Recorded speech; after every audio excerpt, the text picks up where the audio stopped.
Sorry, I was looking at my phone. Hello! It's me, Boo! Hi, Alan. Hey, Daft. Hey, Austin. How's it going? I am not still looking at my phone. I promise. But it's also very true. Welcome back to more things to do. More things to do. Yeah, that's close enough. Definitely. I'm really curious what this TikTok you've sent me is now. Anyway, we'll find out later. Probably one day, one more.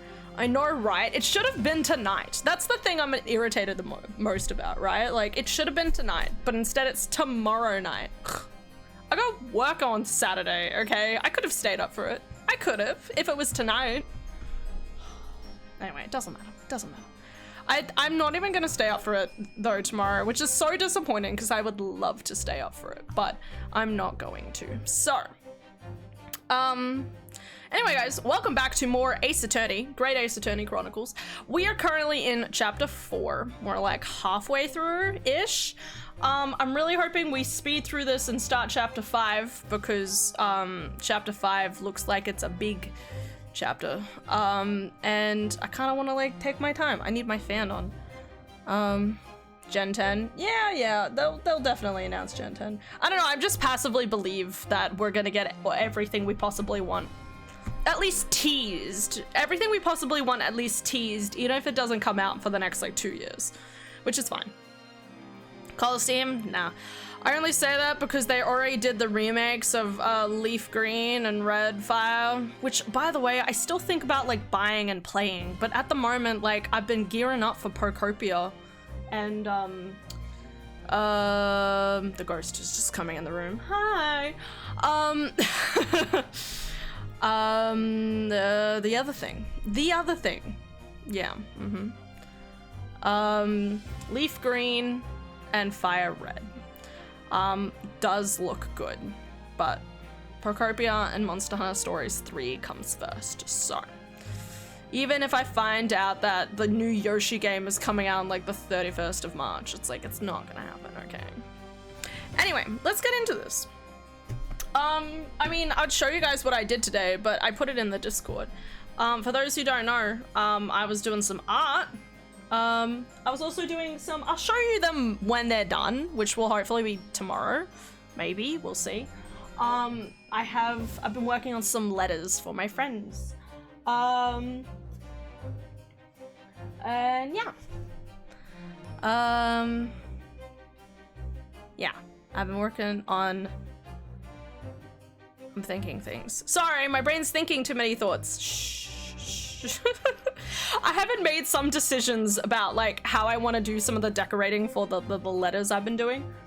So I've just been like, you know, just like indecisively going around in different circles and coming up with different ideas. My brain just came up with another one and I'm like, no. Anyway. Yeah, anyway, let's do this. So we just had the jury summation examination thingy, and Zeeks is not happy with us. That's all we need to know. It seems I must retract my earlier remark. You're a fucking idiot. What do you mean?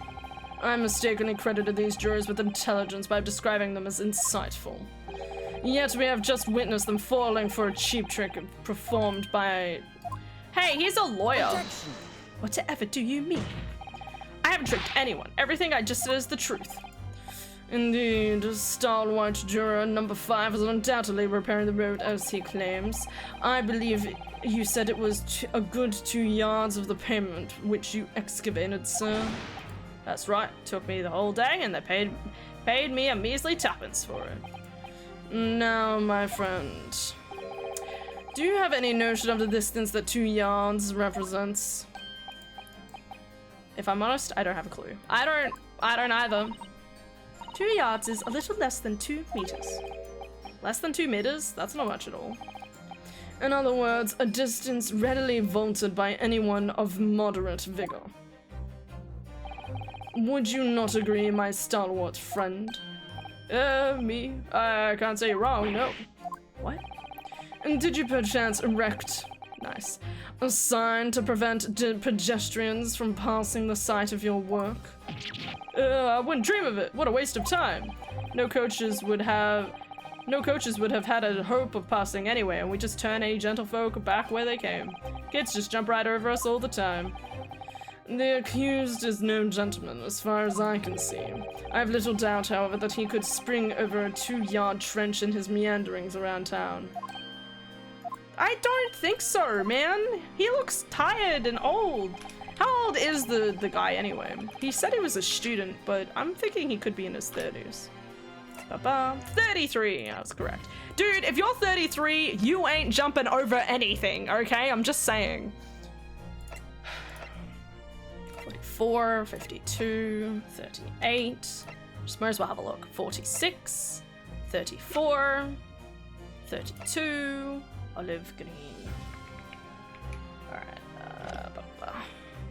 The incontrovertible truth is that the books just purchased by the accused were found at the scene. That's not true. Hi, Turtle. I'm an independent person now. I have my own apartment. Yay! How's it feel? I hope the move went well and smoothly. That's pretty exciting.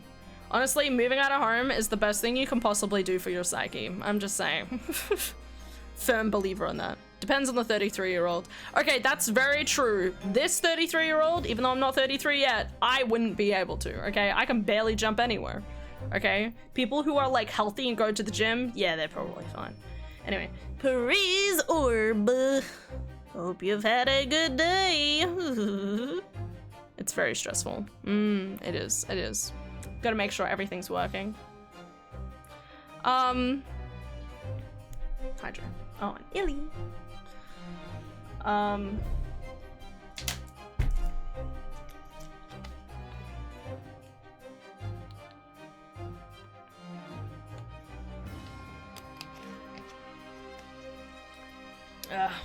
Anyway.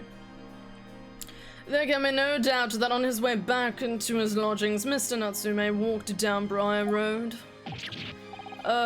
Crushed in a single sentence. And, old man. Old man? You can talk. You say that around 5 o'clock in the day in question, you slipped and fell on Calabash Road. Pray, was there a suspicious-looking man behind you at the time? Oh, I can't say I remember. You don't remember?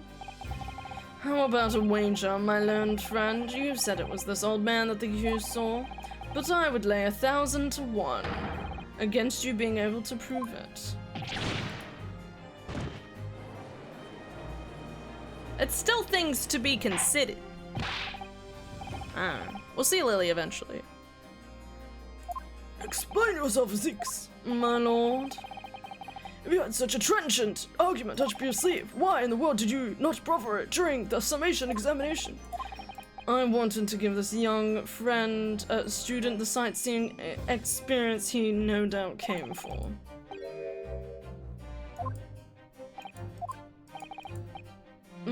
But my hospitality has its limits, and they have been reached, I feel.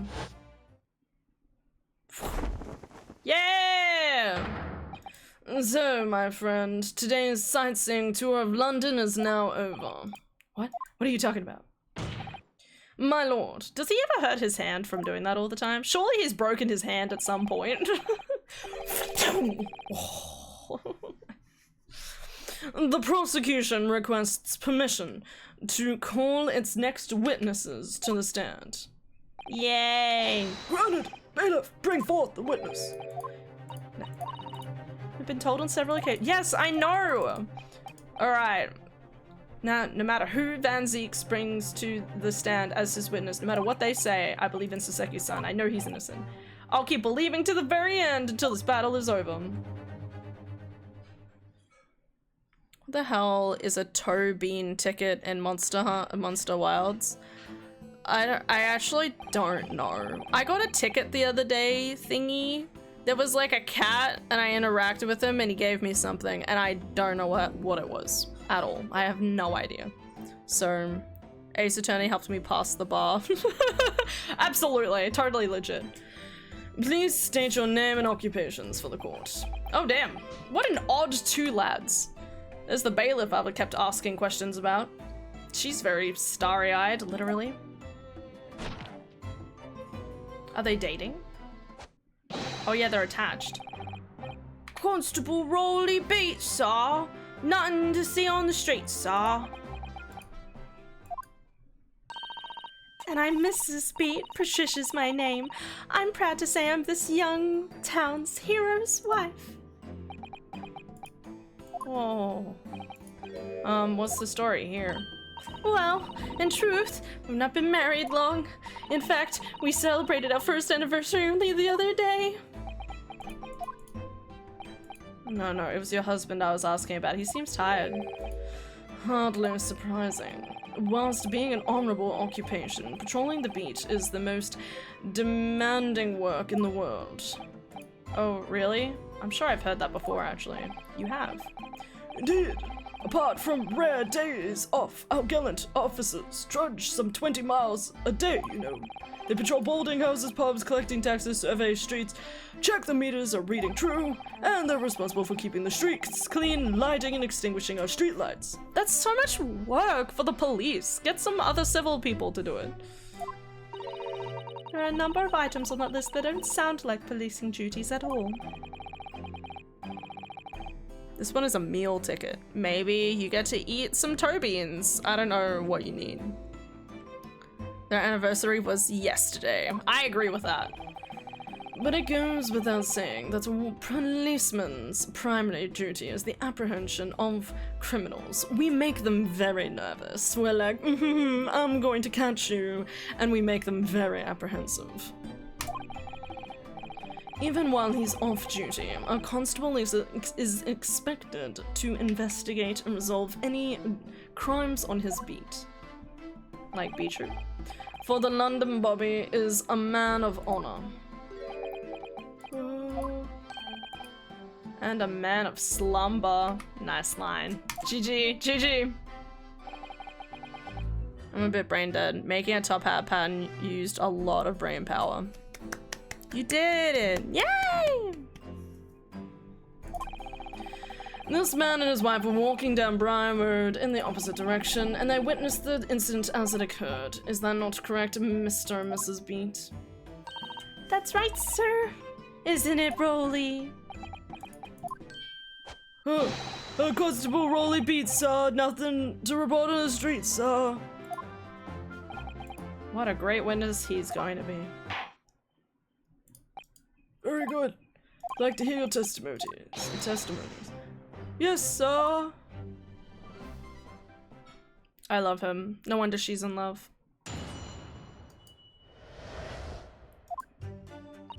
It was on our wedding anniversary, and Rolly was taking me out for a meal. There was no time to change after work. Anyway, two silhouettes appeared out of the fog on the pavement in front of us.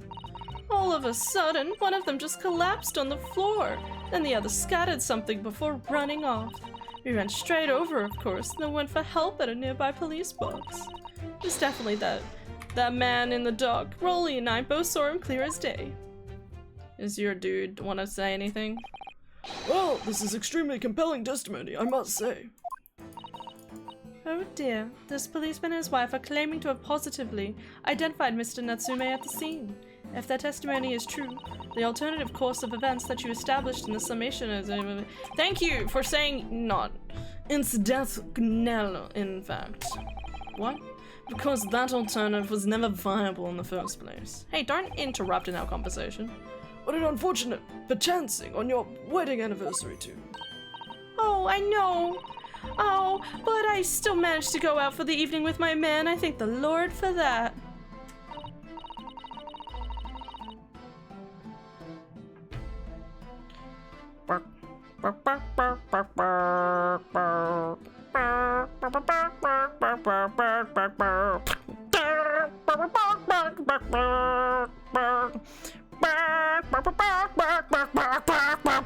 Okay. Okay. Gosh, the life of a London Bobby sounds very hard indeed. Indeed, however, This cross-examination will be over in minutes. You may well have time to rest this afternoon. Oh, excellent. My learned friend, the witnesses saw the face of the man fleeing the scene. They are testifying under oath that it was without the doubt the accused. And one of these witnesses is a policeman, no doubt, so you appreciate the gravity of the situation, I'm sure. No, just because they're in the army doesn't mean jack shit. Okay, it's true. Except that man's so tired his wife had to do all the talking. That's what I was thinking. Enough preamble, counsel. Cross-examination time. Yes, my lord. Yes, my lord. Playing the whole game, but it's like Goofy's voice.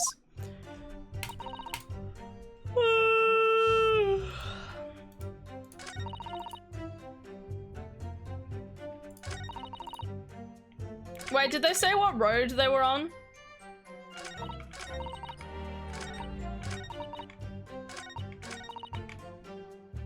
Hold it! I'm gonna press this. Scattered something. What do you mean by that? Oh, well, I couldn't make out what it was at the time. But then, when we got closer, we realized what it was. Didn't we, darling? What? Yeah, that's right. It was some old books. I see.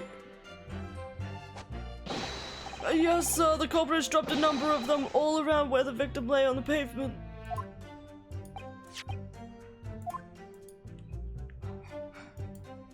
Hold it! What books were they? Let's not forget that it remains to be established the defendant was indeed the attacker. But we saw him, sir. It was the man in the dock without question, sir. The mustache, the hunched back, the cat-like eyes, the top mouth, the snub nose, everything. Any more incense you want to throw in? That's right. He looked down at that poor defenseless woman with those terrified, intense eyes, and suddenly threw his books onto the pavement and ran away. I see. This is tough.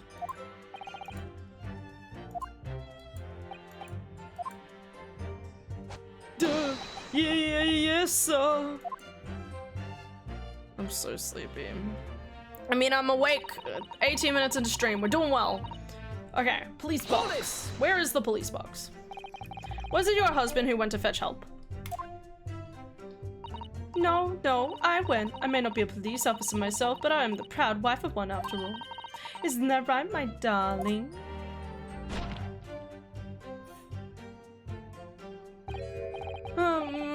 Yeah, that's right. I was Mrs. Beat to go. I was off duty by that point, but a puppy's never truly off duty, sir, so I felt obliged to stay and guard the scene. Very laudable, Mr. Beat.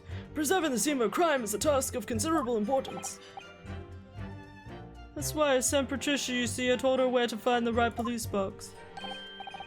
Forgive my ignorance, but what do you mean exactly by the right police box? Depends on the crime's location, you see, as to who deals with it. Where the woman was stabbed wasn't actually on my beat, so I told Patricia the way to the police box for the beat the incident fell under so she could go and report it. I ran there as quickly as I could and asked for help from the bobby on duty. There was nothing more potent, God, poor guy, than a young couple in love working together, you know. And thanks to your swift response, the case was quickly resolved to the action of two model citizens. Oh, please, you're making us blush, isn't he, darling? Yes, what Patricia says, sir. Okay.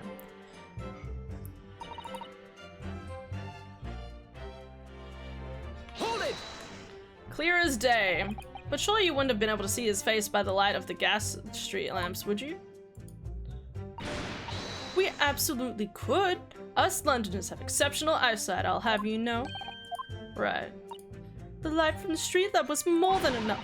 And my husband already told you the fog was only light, didn't he? Yes. And what of the fog? We're famous for it across the globe, I believe. But it's an absolute menace to those of us who have to live with it, of course. Oh, it is. But when it's thick, you can't even see the hand at the end of your own arm.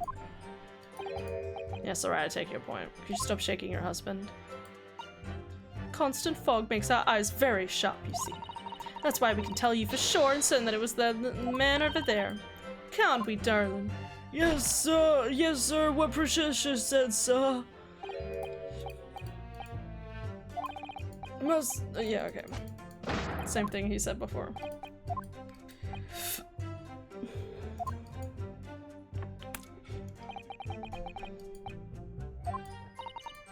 What do you think, Mr. Naruhodo? Well, I hate to admit it, but on hearing the testimony, it really does seem as though Mr. and Mr. B saw what they saw. Yes, I feel the same. So if that's true, where does it leave us?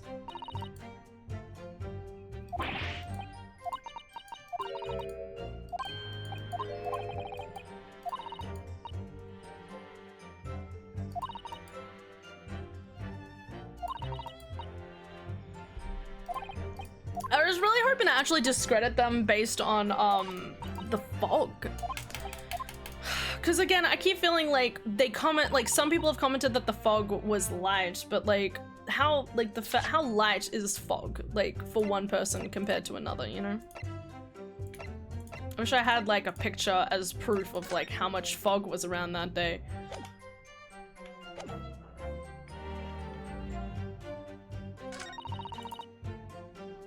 Two silhouettes. Hold it! Two silhouettes? That's right, they were coming towards us, walking up Briar Road in the opposite direction. There was a rather plump figure, followed by a scrawny, thin-looking man. That doesn't sound like the other guy at all. That does sound exactly like the victim as pictured in the print. And like Mr. Natsume, he's not tall.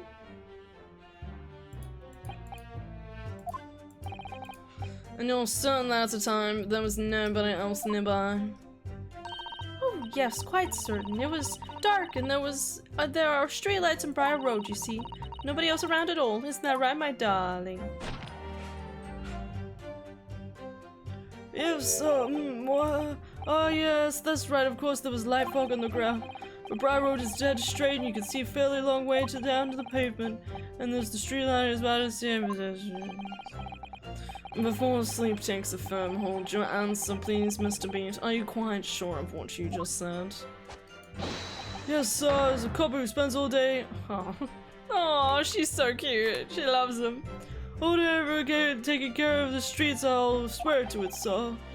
I'm just as sure as my love for Patricia is true. Wow, damn. Damn, aren't they cute? Oh, oh Pat, oh Rolly.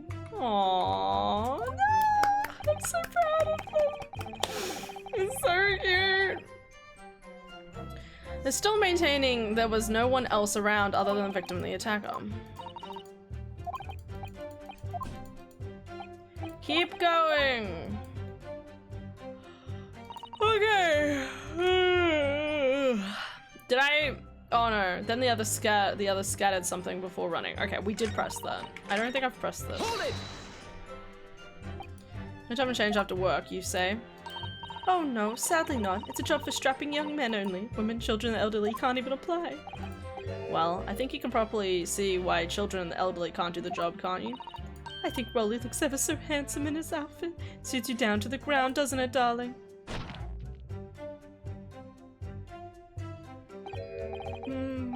Yeah.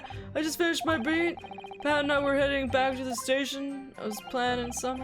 Is he talking in his sleep? This is creepy. Oh no, Rolly. I much prefer you in uniform. Sometimes I don't recognize you when I see you in plain clothes. Wow, that's really sad. Oh dear, that doesn't seem healthy. Mm-hmm. You're going to feel mill that you finished your beat for the day. That's right, sir. Yes, although I was fit to drop to be honest after spending the whole day on my feet. But please use my life, sir. As long as I'm proud owner of this, I'll serve my city and my queen to the end. What's that now? My word card, sir. Proof that we're a London couple. Is the noble founding principle of the force written on it as a reminder for us, to us all policemen, has sworn duty to patrol the streets of London and uphold the peace of the common man. Sir, and for such a noble cause I cover 20 miles every single day without fail, without a grumble. Because I know that the plodding of my boots is all Londoners need to hear to feel safe and secure. So fighting crime doesn't appear to come into it then. But sir, just on the one particular day I was looking forward to celebrating my wedding anniversary. Mrs. B put up with a lot being married to a bobby like me. I want to show her, my dear wife, how much I care.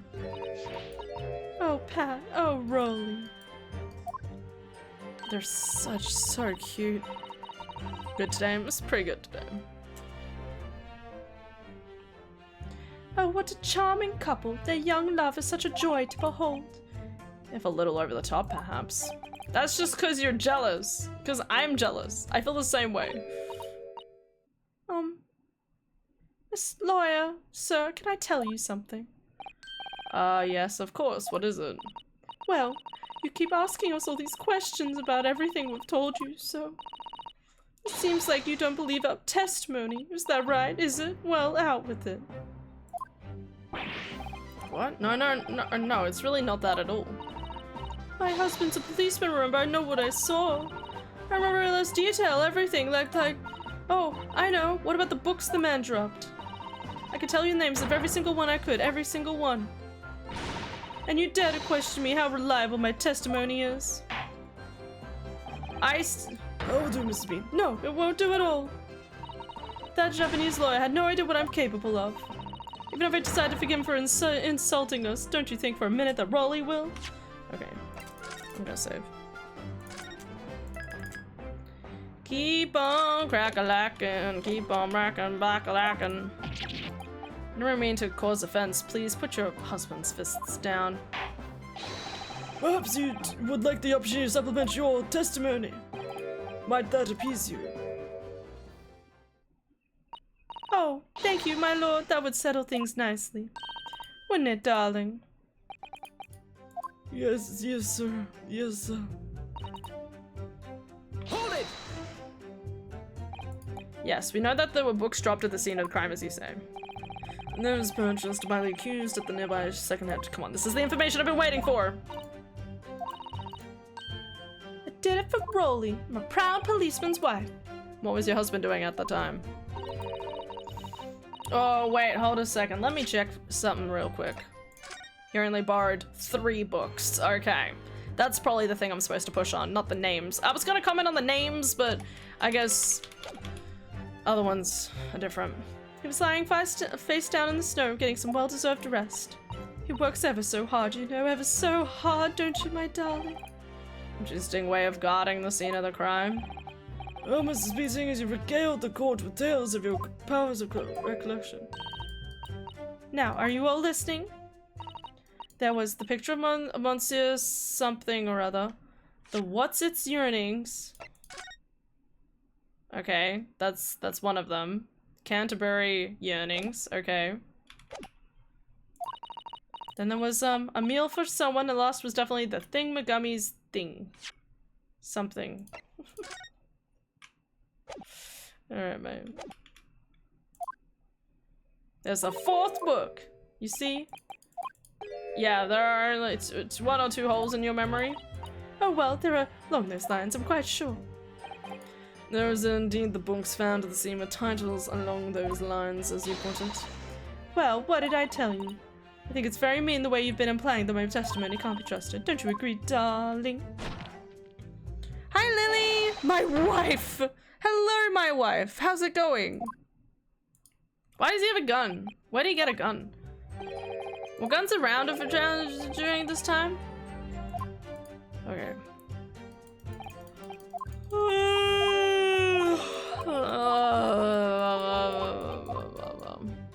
I need to play a more engaging game. I like playing a game where I'm not gonna like stress out my arm as much, but on the other hand, my arm hurts a little right now, but that's probably because I was painting. Painting takes time. It takes a long time. Thank you.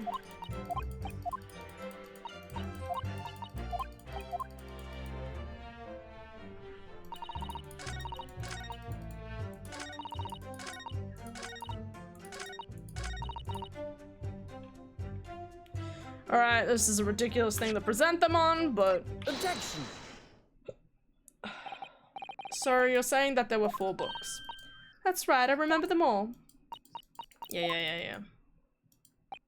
Sorry, Mrs. Beat. But there is a fundamental flaw in that statement. Oh no, what flaw? Simply that, at the scene of the crime, there were only 3 books, not 4. What? Yes, and it details Mr. Natsume's purchases that day. But as you can see, only 3 books are listed. Only 3? But no, that can't be. I remember seeing them. There were 4 books, I tell you. 4 dirty old books. Oh really? Have a good look at this photographic print. As you can clearly see, I mean it could be on the other side of it. But I just don't believe it. I saw them there, I swear it, I saw them. No, madam, I'm afraid your powers of observation cannot be relied upon. What? For misremembering whether it's 3 or 4 books? That though you say it was the defendant you saw, you could very well be mistaken. Oh no. Objection! Really? Why are we shocked? It's Zeeks. God, he's so disappointed in us. It's plainly evident that it is your powers of deduction that cannot be relied upon, my friend. I hate this game. Well, seeing as early muskets were used in the 1500s, yes, they had guns in 1900s hand. Okay, thank you, Daft. I wasn't sure. What cannot be denied is that these 2 witnesses saw the accused running from the scene. In fact, you both know very well you have no hope of disproving. Would it be fair? He sees right through me. But your plan is somewhat recoiled against you. What are you talking about? It's quite simply it. Let me explain with a toast. He grabs out a piece of toast. To the policeman's wife and her entirely accurate testimony in every respect. You see, the matter is not up for debate. At the scene of Briar Road, a total of 4 books were most definitely found. But what about the photographic print? It shows 3 books. Quite right, only 3 could be seen in that print. That print, you mean to say... Allow me to present another. The Lion's Pride. The book! Oh no!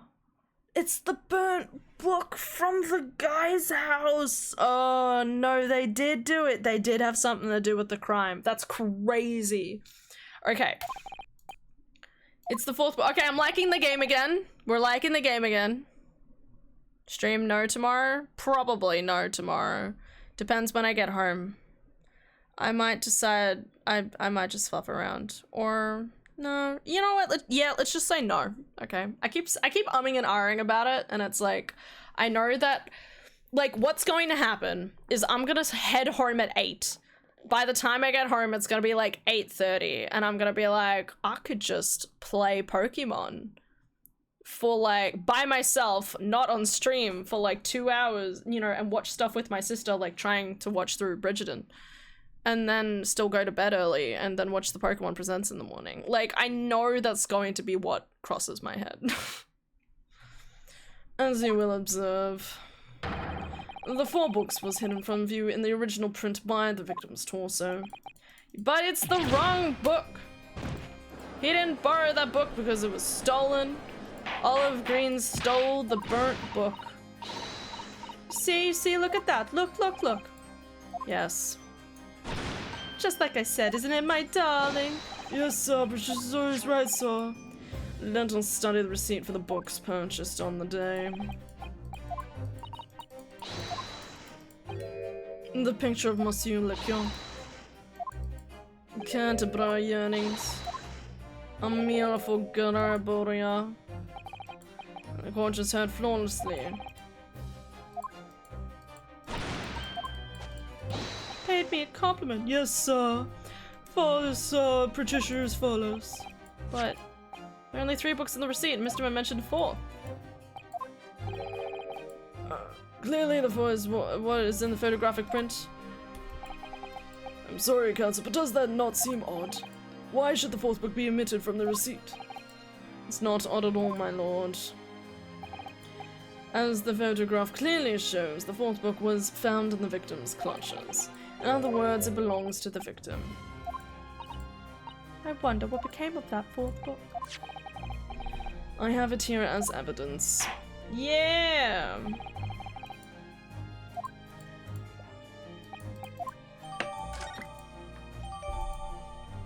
He's so pretty when he bows. Ugh! I mean, what? The prosecution rests. I'm going to bed. Good night.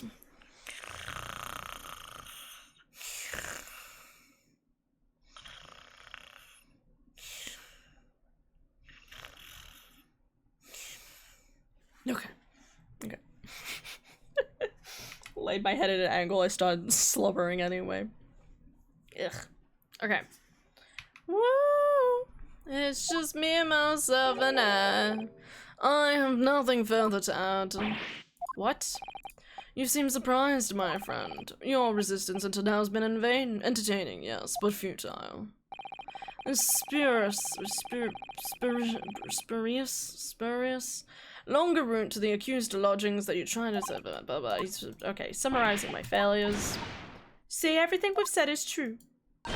Isn't that right, my darling? Yes, Pat, marry me, Pat. So, perhaps the ladies and gentlemen of the jury would like to reconsider their positions and not waste on this travesty? Or is the decision you have to make all too apparent already?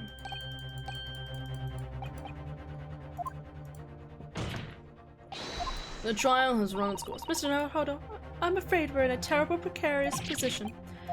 No, but if I fight back in the wrong way now, I could very well make matters worse. I'm gonna save. Music starts. Game works. I loaded up my old save. Nice. I'm assuming you're talking about Baldur's Gate. I'm wondering what sort of character... Okay, Lily, I need to know. Should I make another sexy tiefling lady? Should I make a sexy tiefling man?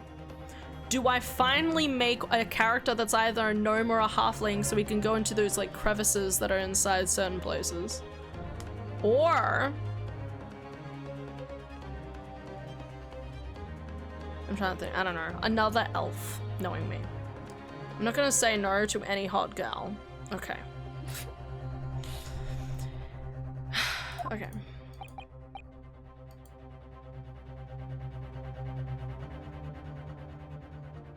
What am I gonna raise an objection on? Ah, let's do it. Objection! I'm not done yet. No, my friend, it's over. Well, it might be far as you're concerned, but... Oh, I can't think of what to say. If I may, Lord Van Zieks, it seems somewhat boorish to close down the debate at this point. Damn. You're insignificant, I don't want to say that.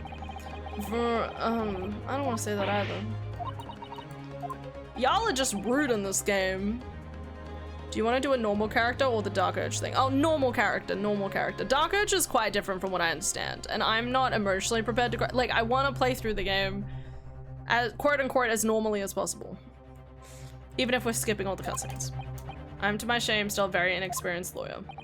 So you'll have to forgive me, but I consider my assistant's advice essential and her opinion invaluable. Naruhodo-san. One of the land's great gilding principles is tolerance, so the court will hear you, madam. Go ahead, Mr. Sato, please. Very well. Pray, what insight can you give us? What have we all overlooked in this matter that you see fit to pursue further? Well, the court has been presented with new evidence, but only after the last cross-examination finished. I see. And you believe this new evidence warrants further examination, do you? Mr. Naruhodo, what do you think? Oh, fuck. Sorry, what did you say? It's just possible that the new evidence might be the decisive proof we've been waiting for. The jury is sure to ask the members. The judge is sure to announce their leanings in a moment. Okay.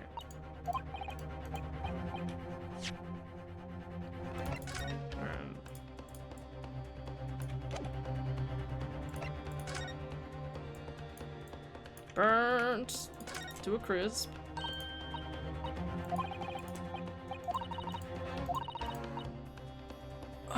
They're basically saying it's burnt. That's all you need to know.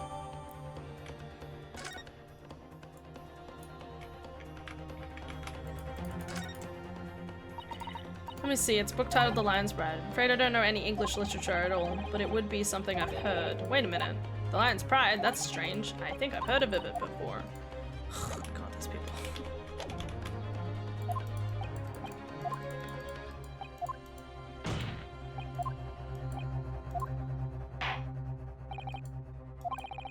Offensive member produced one more piece of evidence. I'm gonna save.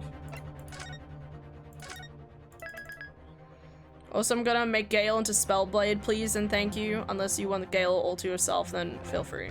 You can make him into Spellblade, that's okay. I like Karlach. I really love Karlach. Like, if I'm not playing a Barbarian or a Fighter or something, like a heavy hitter, sorry, Karlach is who I go for. In my last playthrough, I was playing a Warlock. So I'm kind of like, do I do Warlock again, or do I just go like basic bitch, like Barbarian or something, and then we could have like, I don't know, someone else.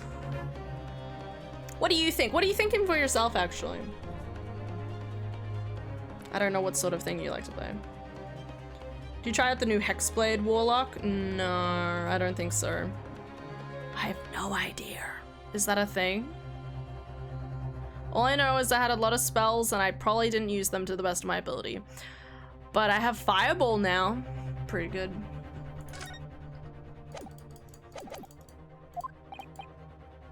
Evidence that apparently proffers a profound insight into this case and has hitherto been overlooked. The book. I'm pretty sure. Take that! Evidence in question is what we see from the newly presented photographic print. Fourth book, found in the victim's hand. We've already discussed the fourth book at length.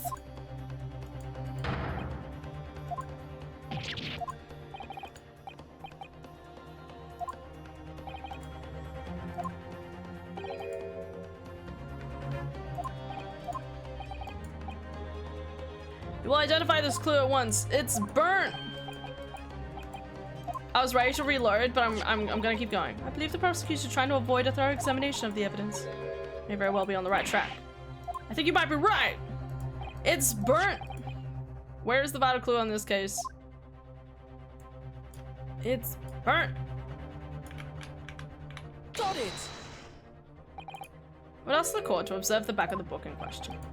The back? What do you... Gracious! It's been burnt to a crisp! So we have to ask ourselves, why was the victim clutching what is clearly an unreadable book? It's undeniably an extremely unnatural thing for her to have been doing.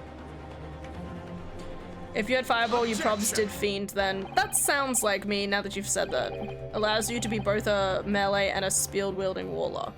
Basically forward. I'm just gonna go off either from what you choose or I pick a class whose subclass I really wanted to try out before. And what are those? Because, I mean, as I said, I'm very inclined to go probably like Barbarian or Fighter. Probably. I say that I'm always curious about Bard. But I'm always like, I don't want to just buff people. I want to do shit. I want to hit the hardest. I want the biggest numbers. I want to kill everybody, you know? In game.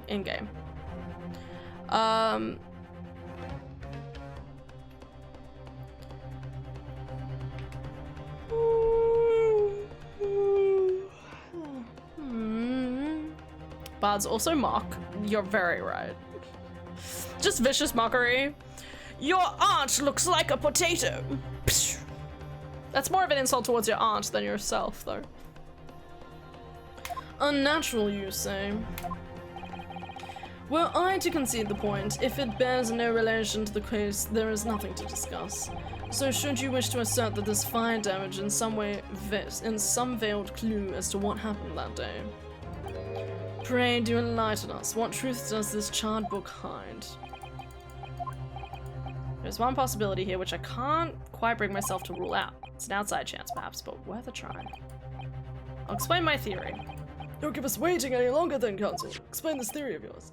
What are you suggesting that you can ascertain? The shop that sold it, its owner, its contents. Its owner. My lord, the burn on the book reveals a startling truth. About the book's owner. I beg your pardon.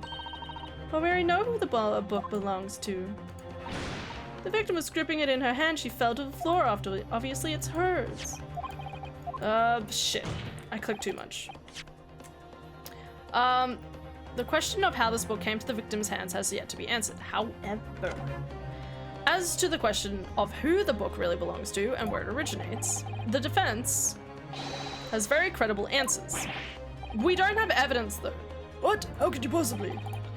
Very well, I'll play along with your futile attempt to delay your inevitable demise. But do remember, the members of the jury may well burn you if your little gamble goes awry. Fuck, man. Fuck, man. I'm gonna save again. First was Spellblade, but I'm gonna use Gale for that, like the little bitch he is. I wanted to do sorcery, but I've played some sorcerers before. Paladin is fun, but I don't know if I really want to play a Paladin at the moment. Could you actually re-explain Paladin to me, like what the benefits and stuff to it could be? I could try a Paladin. Yeah, they usually have some spells, right? Warblocks are fun. I might or might not do one. Prob's not rogue, even if they include swashbuckler. The best class for rogues, by the way. Fight me, you soul knife purists. You didn't even get a subclass in Baldur's Gate 3, ha! Which is sad. I like soul knife. Or maybe something else. I haven't even looked at rogue, so maybe rogue could be something to look at.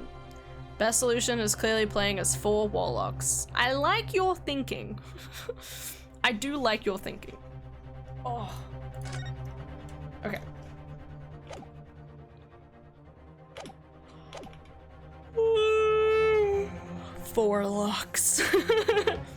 When you only have 4 locks of hair. Who do you claim is the owner of this book? Da, da, da, da, dun, dun. The answer is the book belongs to the couple who lives in the lodgings across the road, a certain Mr. and Mrs. Garadeb. The landlords. The landlords. He almost looks shocked. Almost.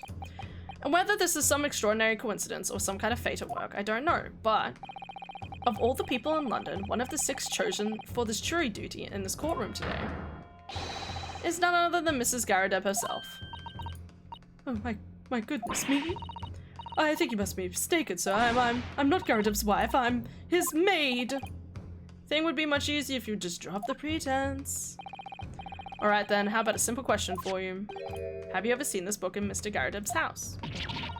I would never presume to know all the books he keeps, sir. This is outlandish behavior. This woman is the accused landlady, you say. You implicate this hard-working member of the public. You besmirch her without a shred of evidence. Shut the fuck up, bitch. God, you sound like Trump.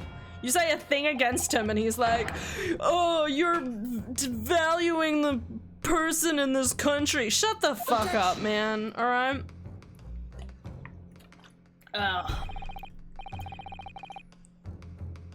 Paladin is a heavy hitter who uses spells to power up their attacks and can also use other spells to help or fuck up enemies.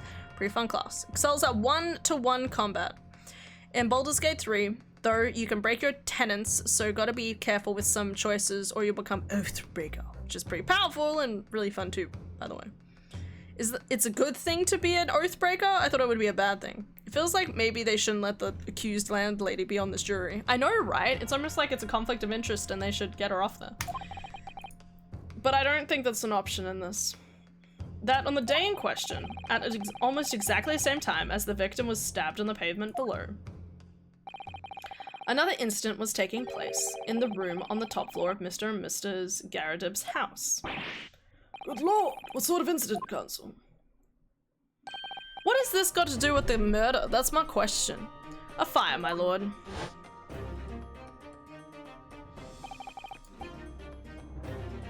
Right, it happened in the blink of an eye, you know. The whole place filled with smoke. Couldn't see a ballet thing. Didn't take long for the fire to spread, of course. The ballet furniture started going up as well. Worst of it, I lost my favorite book called The Lion's Bride. Bring is fun to play. It's not something good or bad, just another subclass. Oh, okay. That makes sense.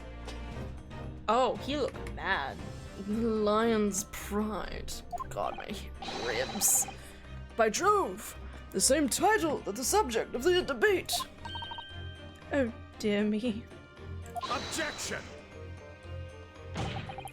And this is risible? I've never seen this word before. What the fuck? Alright, time to Google a new word. Look at Ace Attorney teaching us new words. Isn't that amazing and magical? What a glorious day it is to learn a new word in this world. Risible.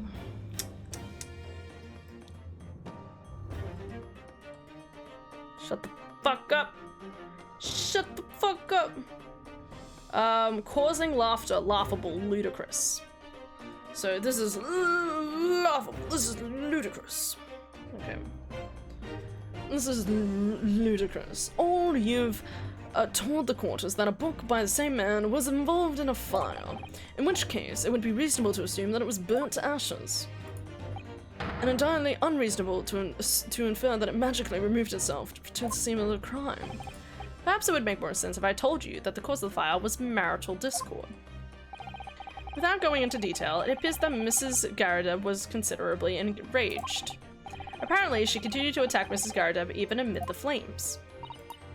Oh, how awful. I can't even imagine being so horrid to the one you love, can you, Rolly? Absolutely no, sir. My physician would never raise a finger against me, sir. I mean, she kind of does when she pulls on your thing. Anyway.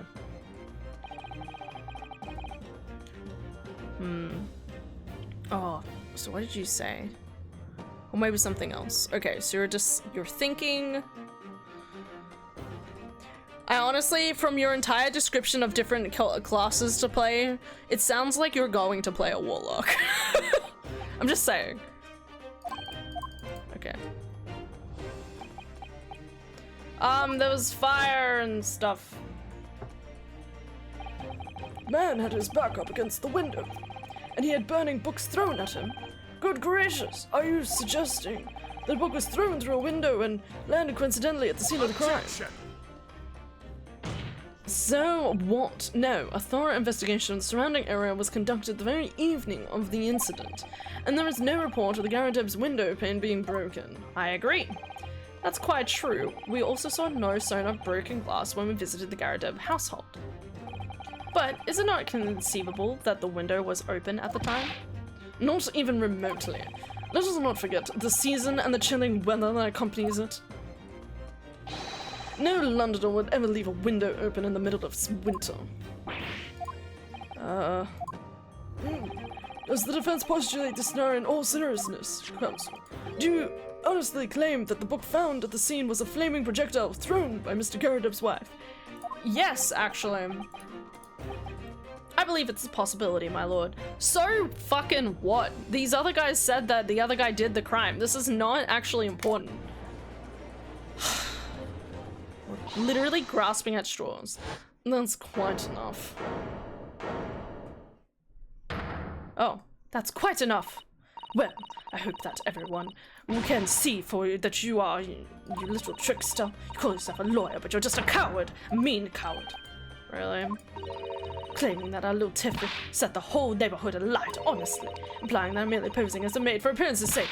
How could you? It's nothing to do with this beastly case, any of it. All you've done is sully our family's name. No, I assure you, that was never my intention. Dragging upstanding citizens' names through the mud simply to divert attention from your failing defense. Is that bro okay? I should box your ears, that's what I should do. It's utterly unforgivable. Too right. Here we go. How long have we sat here now listening to this person fancy theories? But think about it. At the end of the day, the only person who could possibly have stabbed the victim is that little hunchback with the mustache. She ran away from the scene too. I do declare you're right. It's true. Yes, what did I tell you? Makes sense to me. Sorry, what's that? Oh, it would appear that the ladies and gentlemen are once again in full agreement. Do it. I feel these are most unnecessary protracted proceedings, but then one must always exercise patience in order to savor the best vintage. He's got That's true. No, wait. The mystery of the fourth book still hasn't been... If books are your predilection, my friend, study them on your own time. Whoa. What? No, forgive the discourtesy this time?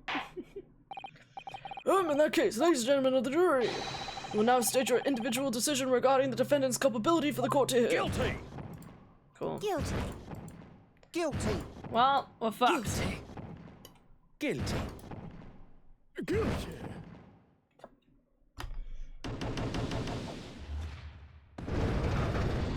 Good job, everybody. These guys seem like asshats. This whole case is fucking bullshit. I'm so annoyed by this whole game. I'm actually, like, kind of mad. I'm like, I felt like the original Ace Attorney games felt a little bit more, like, nuanced and, like, together. Most of this feels so fucking bullshit. Like, my character is constantly pulling at the smallest of threads just to try and figure shit out, and it always comes out to nothing. That's twice now, it's over. Naruhodo, don't give up. Have you forgotten? The battle isn't over yet. You're not suggesting. Of course. If the right to another summation examination. Okay. I have to say, not a big fan of this game. There are so many words that you are not saying because they are horrible. I know, right? That's another thing. Like, in the base game, again, like Ace Attorney, like Phoenix Wright specifically, I should say. In Phoenix Wright, there's a lot of silly jokes and they're really good. Not to mention there's a lot of really good characters that you get to see time and again here and there, and they're lovable characters, you know, like Larry. We love Larry, okay? He's an idiot, he's the butts, but he's a good man, okay? And he's such an idiot. But seeing him brings a joy, okay? Gumshoe, oh my god, what a silly little gumshoe doggo detective guy. We love him, okay? Edgeworth starts off as the edgy guy, like, I'm never gonna be on your side, but then he eventually comes over to our side, and it's like, oh my god, we're friends, and we should totally date and kiss maybe. And it's perfect, okay? It's just amazing, okay? But this, I have been pulled from around the globe. Every time I'm pulled into a case, they don't give me the time of day to even consider the full circumstances. I'm just pulling at strings. Not to mention, I was expecting this guy to potentially, not this guy, my sexy man. I was waiting for Zeke's, the prosecution guy, to like maybe change his perspective in some capacity, you know, like maybe he starts seeing Naruhodo's side and like starts working alongside us, kind of like a second Edgeworth situation. But instead, he's just keeps outright accusing us, saying terrible things. He honestly says some of the weird, like, he says some of the weirdest stuff, accuses of us fucking around with the case. You know, he's, like, I haven't, like, I don't know. And he seems like he knows that, like, sometimes information might be tampered with, and he's okay with that. I don't know.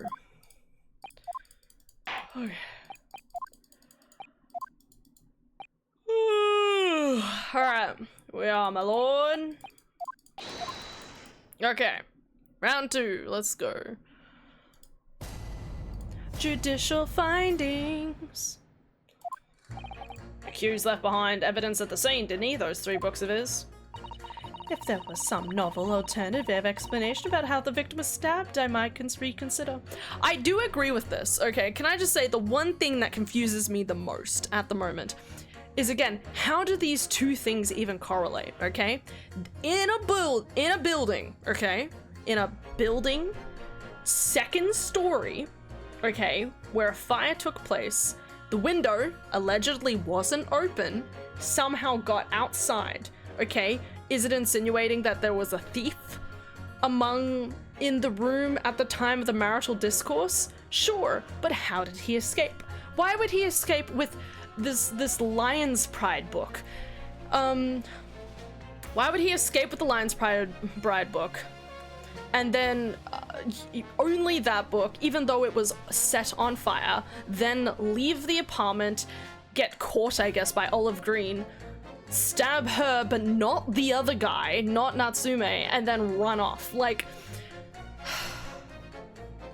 there's, like if we assume that someone else did the crime, so far we still don't actually have another feasible person who could have possibly done the crime.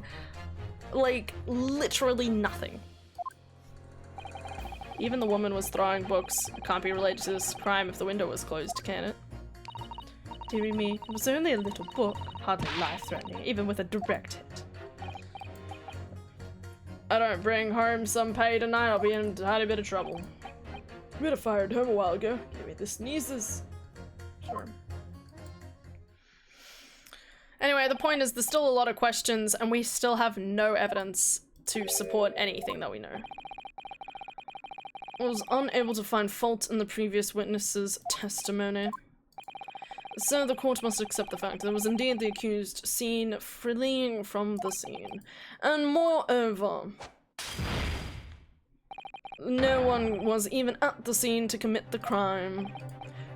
Well, if the eyewitnesses are correct, it would seem as if the conclusion is somewhat set in stone. Fail to see how it could be argued any other way. It means I'm afraid that during the summation examination, it's essential you establish some other tangible explanations for the facts. It's not gonna help us. How is any of this going to be helpful? What would you even constitute a tangible explanation here? Isn't obvious. Who stabbed the woman and how? Those two details are all you need to provide. Give us a name and a method by which the attack was conducted. Here I was thinking it might be hard. Mr. Naruhodo, you have to do it. Otherwise, this really will be where the trial ends. Great. No pressure then. Enough of this preamble. Let's do it. Do do do do do. I love my frogs. Hi, frogs. You're doing amazing. I'm so proud of every single one of you. A book that disappeared from the Garadip's house on the evening of the incident, and the fourth book found in the victim's hand. There must be a way to link the two. I don't know fucking how.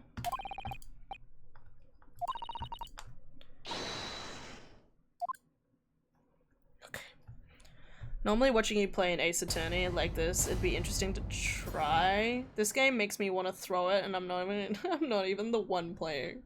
I know, right? Like, the fun part about Ace Attorney is that you get all the evidence and then you're like, how does it piece together? You know, like having some sort of idea and theory is a part of the fun, okay? This doesn't let you do that, okay? You don't get to enjoy theorizing and postulate your own theories, you know? It is literally just like, fuck you, mate.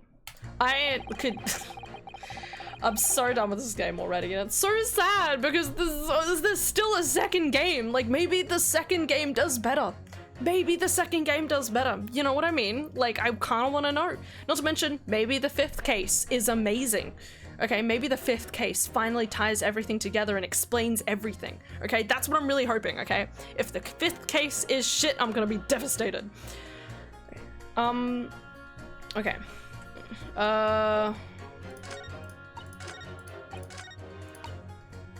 Hold it! The flames of love, I'll have you know. There really is no such thing as a loving incendiary bomb. Stop slapping him. But he brought it upon himself. Is playing with fire to betray a fiery love. Isn't it? Well, don't you agree? Oh, well, any kind of betrayal is certainly a bad thing, yes. Never you mind that. The point is we have jovial little dispute, nothing more. Stop hitting the poor guy! Doesn't seem to be turning a hair at Mrs. Garadip's relentless onslaughts. Seems as though he's used to it. What a gentle soul he is. I feel like the mainline games start with a puzzle and build a story around it. These ones start with a story and fit puzzles into it. That's a good way of explaining it. If anything previous is to go by, it's going to be another one of those bullshit under the rug things. Maybe, maybe.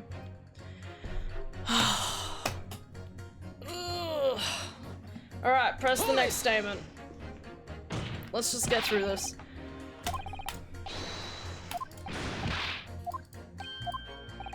Told you already, I'm a day laborer, aren't I? If I don't bring home before sun readies tonight, you'll find me floating face down the Thames tomorrow morning.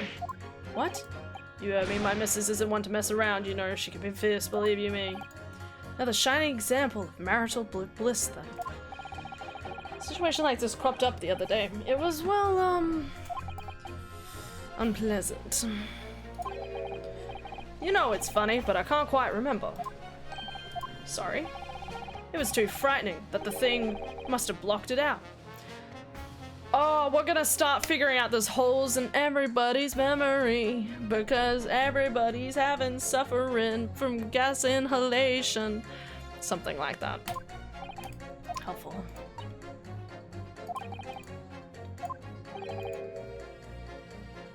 Jog his memory about this. What do you mean jog his memory? There must be a way to jog his memory. The gas meter leaking? I don't even, it's so annoying because I don't even have any proof about the gas leak. I have like there is so much evidence, like background information that gives us an inference that the place is, there's possibly a gas leak in the area, okay? And explains why people can't remember things. But I have no tangible proof. Anyway. Do I hunt another monster or do I unwind for bed? One more!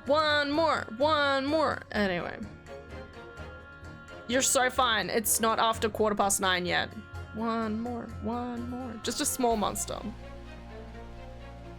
Like another Lalabarina, obviously. Hold it! Does that have anything to do with your decision about the defendant's culpability in this case? Was that? You'll have to speak up loud. Could you tell us more about the fire? It was last winter. My grandchild baked me a lovely cake on my birthday. It had 75 candles on it and it did what a sight to behold it was. Put candles on a cake? What was it, some kind of devil's worship? Of course not. It was an angel cake to celebrate my birthday. It's a common custom here in Great Britain. Anyway, I busted all my puff to blow them out. Only, must have blown wrong somehow. The flames didn't go out. But candles went flying all over the room. The furniture caught and everything went up. The whole place filled with smoke. Really sounds like a devil worship to me. And by the sneezes, I assume you mean a cold, but how did you catch a cold from a fire? What a fiasco it was. The grandchildren, bless them, threw water over them as they tried to put out the flames. And then when the whole room had filled up with smoke, of course, we had to open all the windows to clear it. The window would have been open! Caught a terrible cold from it, put me in hospital for a while. Won't forget that birthday in a hurry. He had the... Okay. Reason to open the window. But that doesn't prove why and how this is connected to... I kind of want to do wish list stuff. You can do that. Now to pick which one. Balahara. I love the Balahara armor. I'm just saying. I don't necessarily need to find contradictions between their assertions. Just a connection might do. Whoa. Whoa. I just want to say recently I've been accidentally like clanking. I think I'm switching between too many accents throughout this game because I've been accidentally like clanking my teeth together and it's very uncomfortable every single time I do it. I'm trying my best. Left behind books of scene, 3 books. Sorry. What was that? If there was some novel alternative explanation about how the victim was stabbed, I might reconsider. Even if the woman was throwing books, it can't be related to this crime if the window was closed, can it?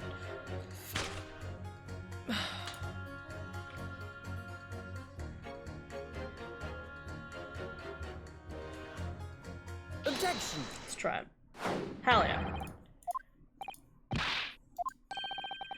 Don't point at me. I told you it wasn't me.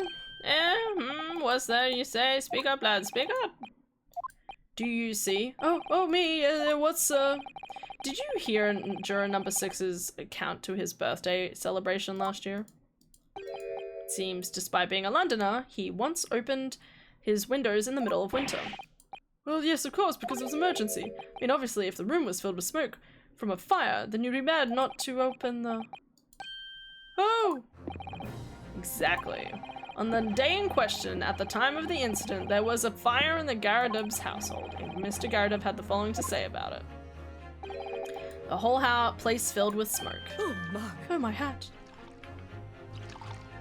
Oh, she's an anxious. Juror number 4, do you have something to say about that? Yeah, drink that tea. Mrs. Garadub.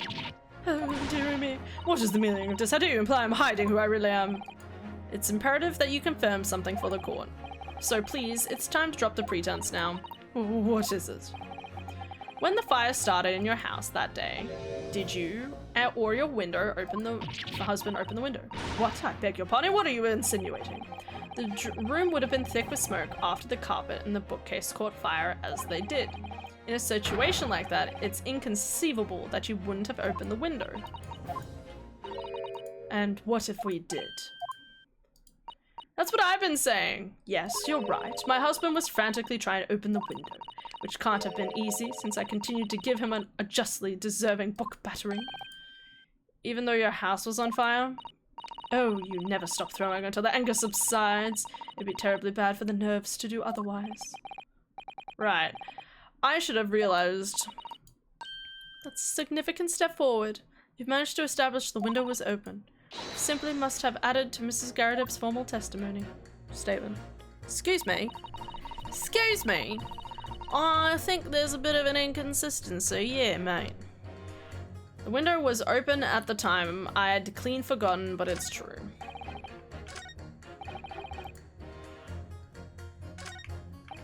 What do you say? You have to open windows to clear smoke. That's when the chill gets you.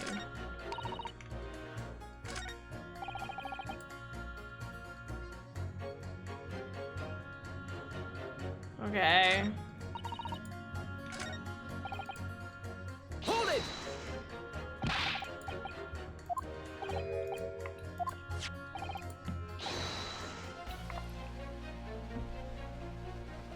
There's every possibility that the fourth book, in fact, belongs to the defendant's landlord. So, that's the part I have a problem with. Sorry? Well, at the point the woman was stabbed, this landlord fellow was at home, wasn't he? Enjoying a fiery scrape with his wife or something, you said. That's not exactly how I put it, no. Well, anyway, the point is, the fellow and his wife were somewhere else when it happened. I think that's what you call a strong alibi. So it couldn't have been the landlord who did it, which only leaves the Natsume. Honestly, I can't see what all this pavalier is about. It's a done deal, isn't it? This is what I'm saying. He's right. He's like so right. I don't know where this is going. So you might be willing to change your decision, you mean? Oh my, such delight on your face, but I'm afraid I shan't be swayed by emotion. Despite what you maybe think of me, I'm a very modern, metropolitan, and rational woman. That's great. But if one reads the morning paper, it's all forgotten by tea time, isn't it? So why read them in the first place? You see, modern, metropolitan, and rational thinking, wouldn't you say? And not at all extreme. As I see it, an overwhelmingly suspicious man has been implicated by overwhelmingly strong testimony. So despite one or two minor puzzlements, I do declare the man is overwhelmingly guilty. Modern, metropolitan, rational logic, wouldn't you say? I agree. But us modern girls always delighted to embrace new fads, you know. So I'd be only too happy to reconsider an exciting new theory, if you come up with one.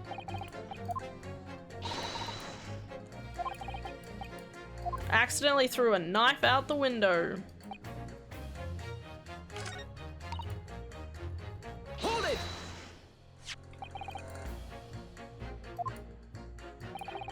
The title of the book is The Lion's Pride. The same title, in fact, as the book that Garadub told us he was reading. Well, I couldn't say. On the day in question, did you or did you not throw at your book, at your husband, the copy of The Lion's Pride that he'd been reading? I did. It was the first thing I could lay my hands on, so I hurled it straight at him. And now you come to mention it, yes. He was rather enjoying reading it, you're right.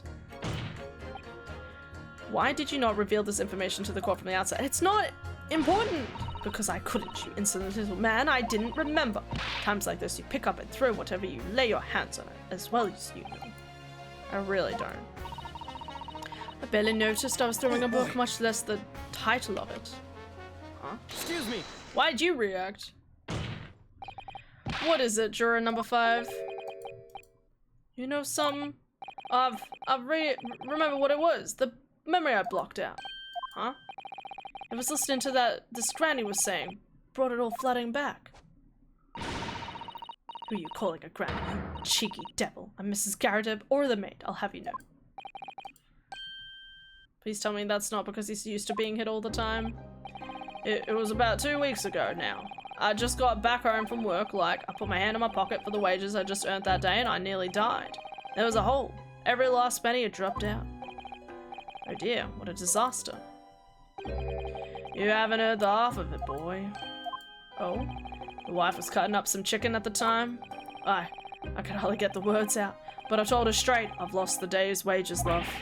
Next thing I knew, the blade was whistling past my ear. Stuck into the wall next to me, it did, about an inch deep. No words, just terror. I could smell it then, you know, that god-awful stench of the Thames. I was sure I was gonna end up face down in the muddy banks that night, I tell you. Now, that's a real disaster, isn't it? I'll never use that word again. Anyway, the point I'm trying to make is this. When women lose their rage, they'll throw anything at you. Knives, hatchets, hammers, you name it. Mr. Naruhodo, you mustn't think that all women are so short-tempered and unrefined. No, I wasn't thinking that.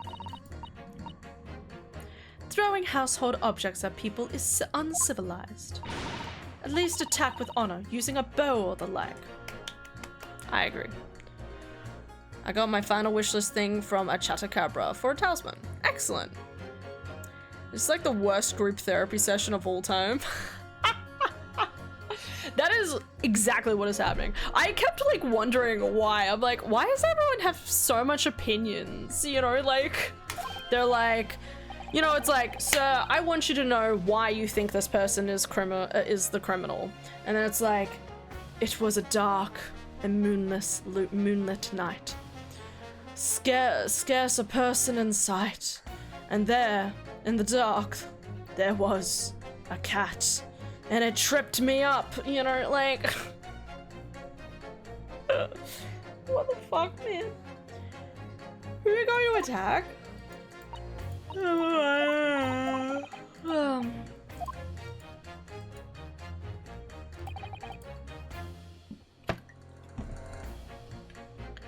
So you're saying, we're postulating that Mrs. Garadub, in her fury, threw a knife out the window and at the person who was down in the street below. That is our explanation for the crime.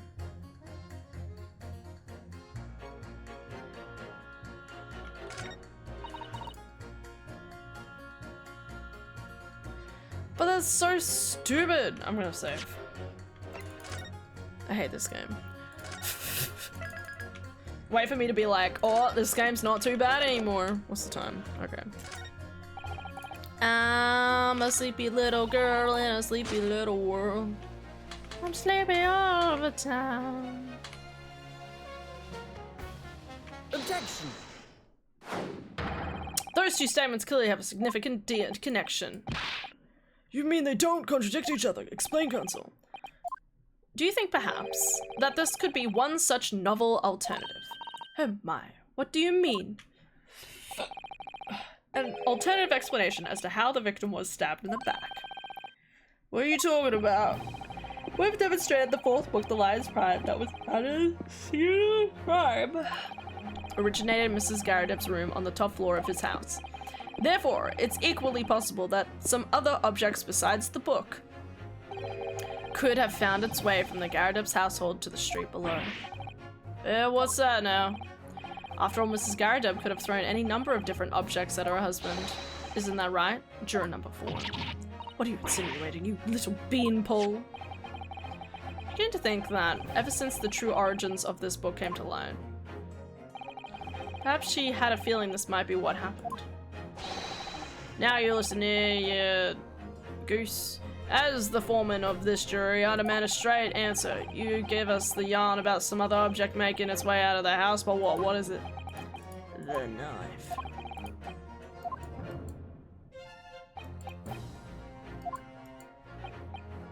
I'll try to explain the defense's theory. Take that! Mrs. Garrideb. What? What now? I must apologize in advance for this. But I need you to confirm something else for the court. This knife. Have you ever seen this knife before? Didn't they say it was extremely commonplace though? Like, what proof do we have on whether it belongs to Mrs. Garrideb or not? Oh, it's chipped on the end. That's right. I don't know if that's a part of the information.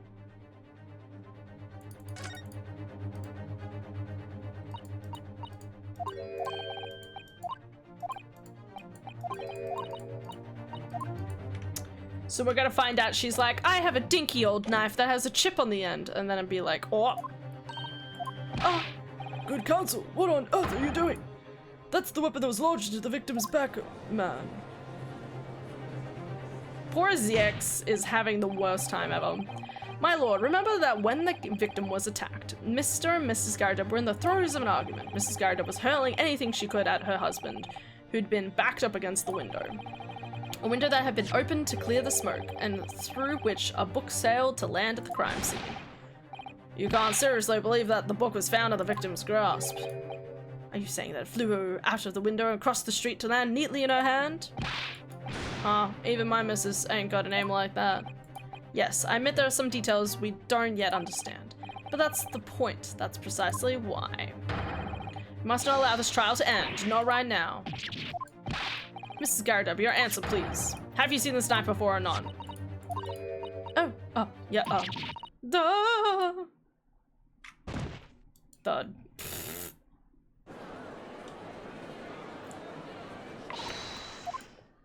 My lord, I wish to change my decision. I'm a woman of my word, after all. Yes, I agree. I certainly didn't see this coming. Never see it coming. I have to agree. Not that I think the granny didn't mind. Yes, you know what? I'm not quite happy about this at all at the moment either.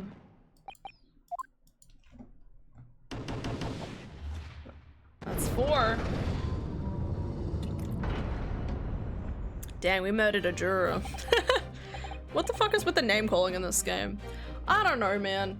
I think they were trying to go with like a little bit of like cultural banter and it ended up going terribly. It's not like my character ever back like is like, all right, I'm gonna get you Englishman or something like that. It's just a lot of bashing on the character. And as far as I'm aware, this game was made by was made in Japan. So like, why? Why all the hate, bro? Oh, congratulations, Naruhodo-san. As a result of the defense's summation examination number Jesus. We don't need to read that again. A lot of repetition in some of this dialogue.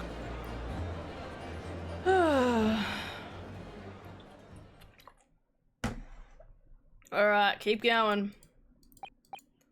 How does the prosecution wish to proceed? He's not happy with us, bro. This shit works feels so tedious. I know, right? Rather than like intrigued, I want to go back and play Phoenix right now. I'm wondering, like, is Apollo Justice better than this? Like, I don't know what would be better. I'm gonna Google something.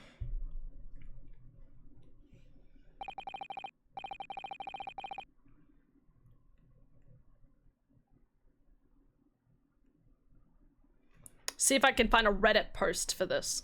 Like a corked wine, the first few sips are bitter enough. But what follows is so repugnant, it's good for nothing but the gutter. Wow.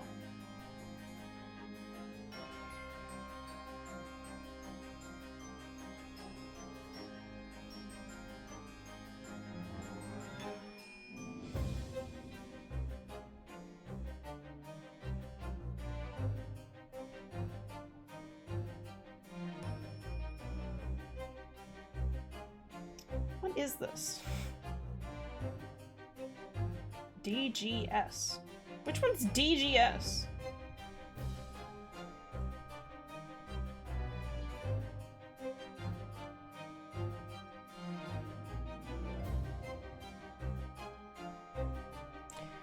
Okay, so for reference, what I googled was how would you rank the Ace Attorney games? Okay.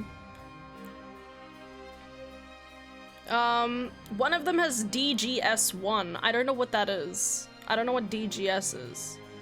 There's Ace Attorney Investigations 2, Trials and Tribulations.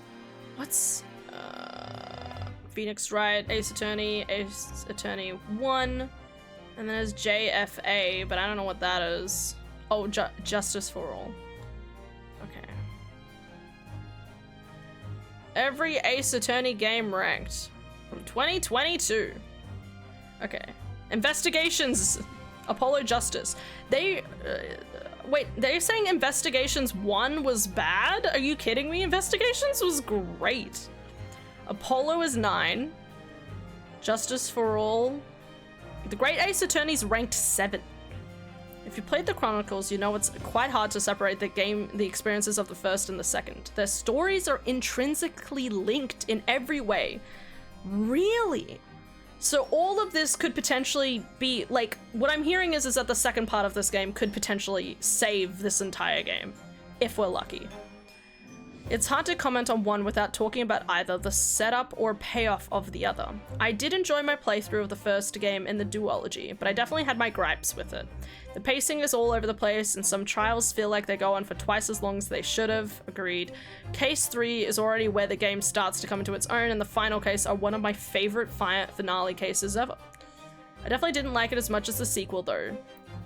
So in hindsight, it felt a bit lacking, but I can't deny that an excellent job it was done setting up all the plot points and characters. You know what? That's kind of good to hear. I like that. It's basically saying, yes, this is all shit, but it pays off is what I'm hearing. Okay, you know what? That makes me hopeful. That makes me hopeful. I'm happy. We'll keep going.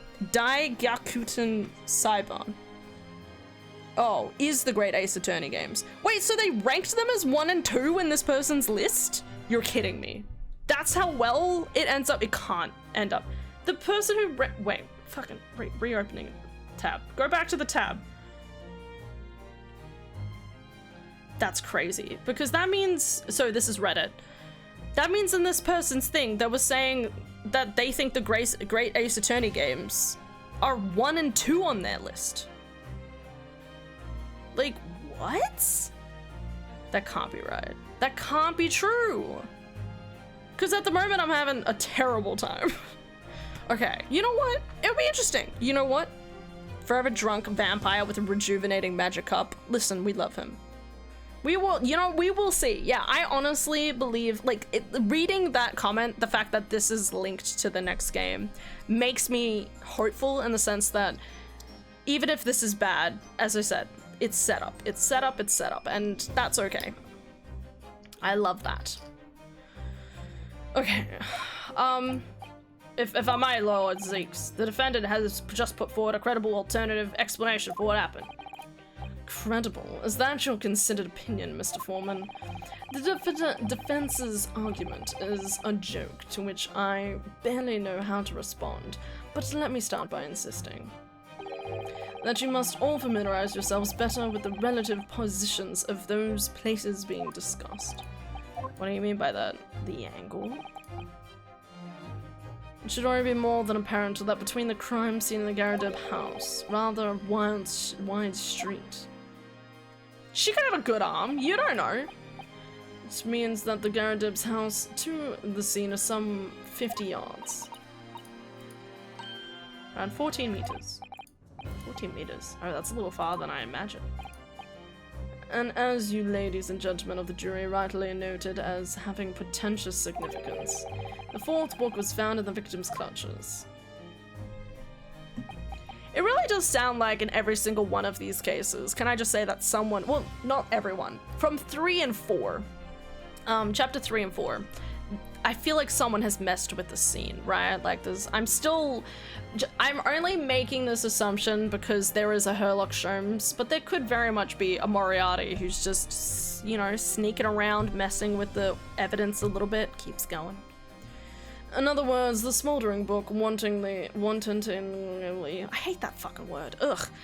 hurled by the lady of the house traveled some 15 yards to land on the opposite side of the road.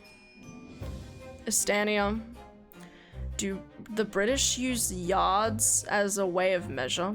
I thought y'all used meters.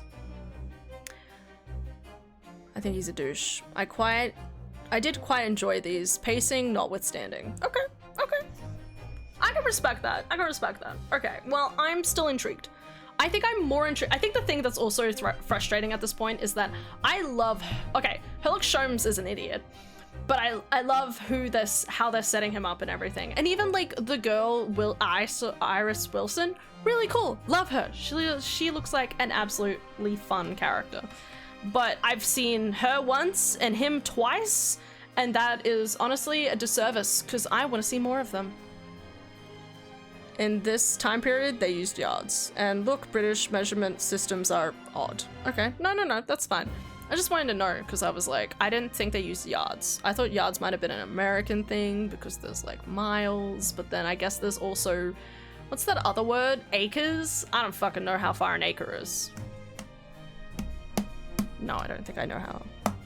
Road signs will say roadworks 800 yards ahead, which is about 700-ish, 600 meters or something.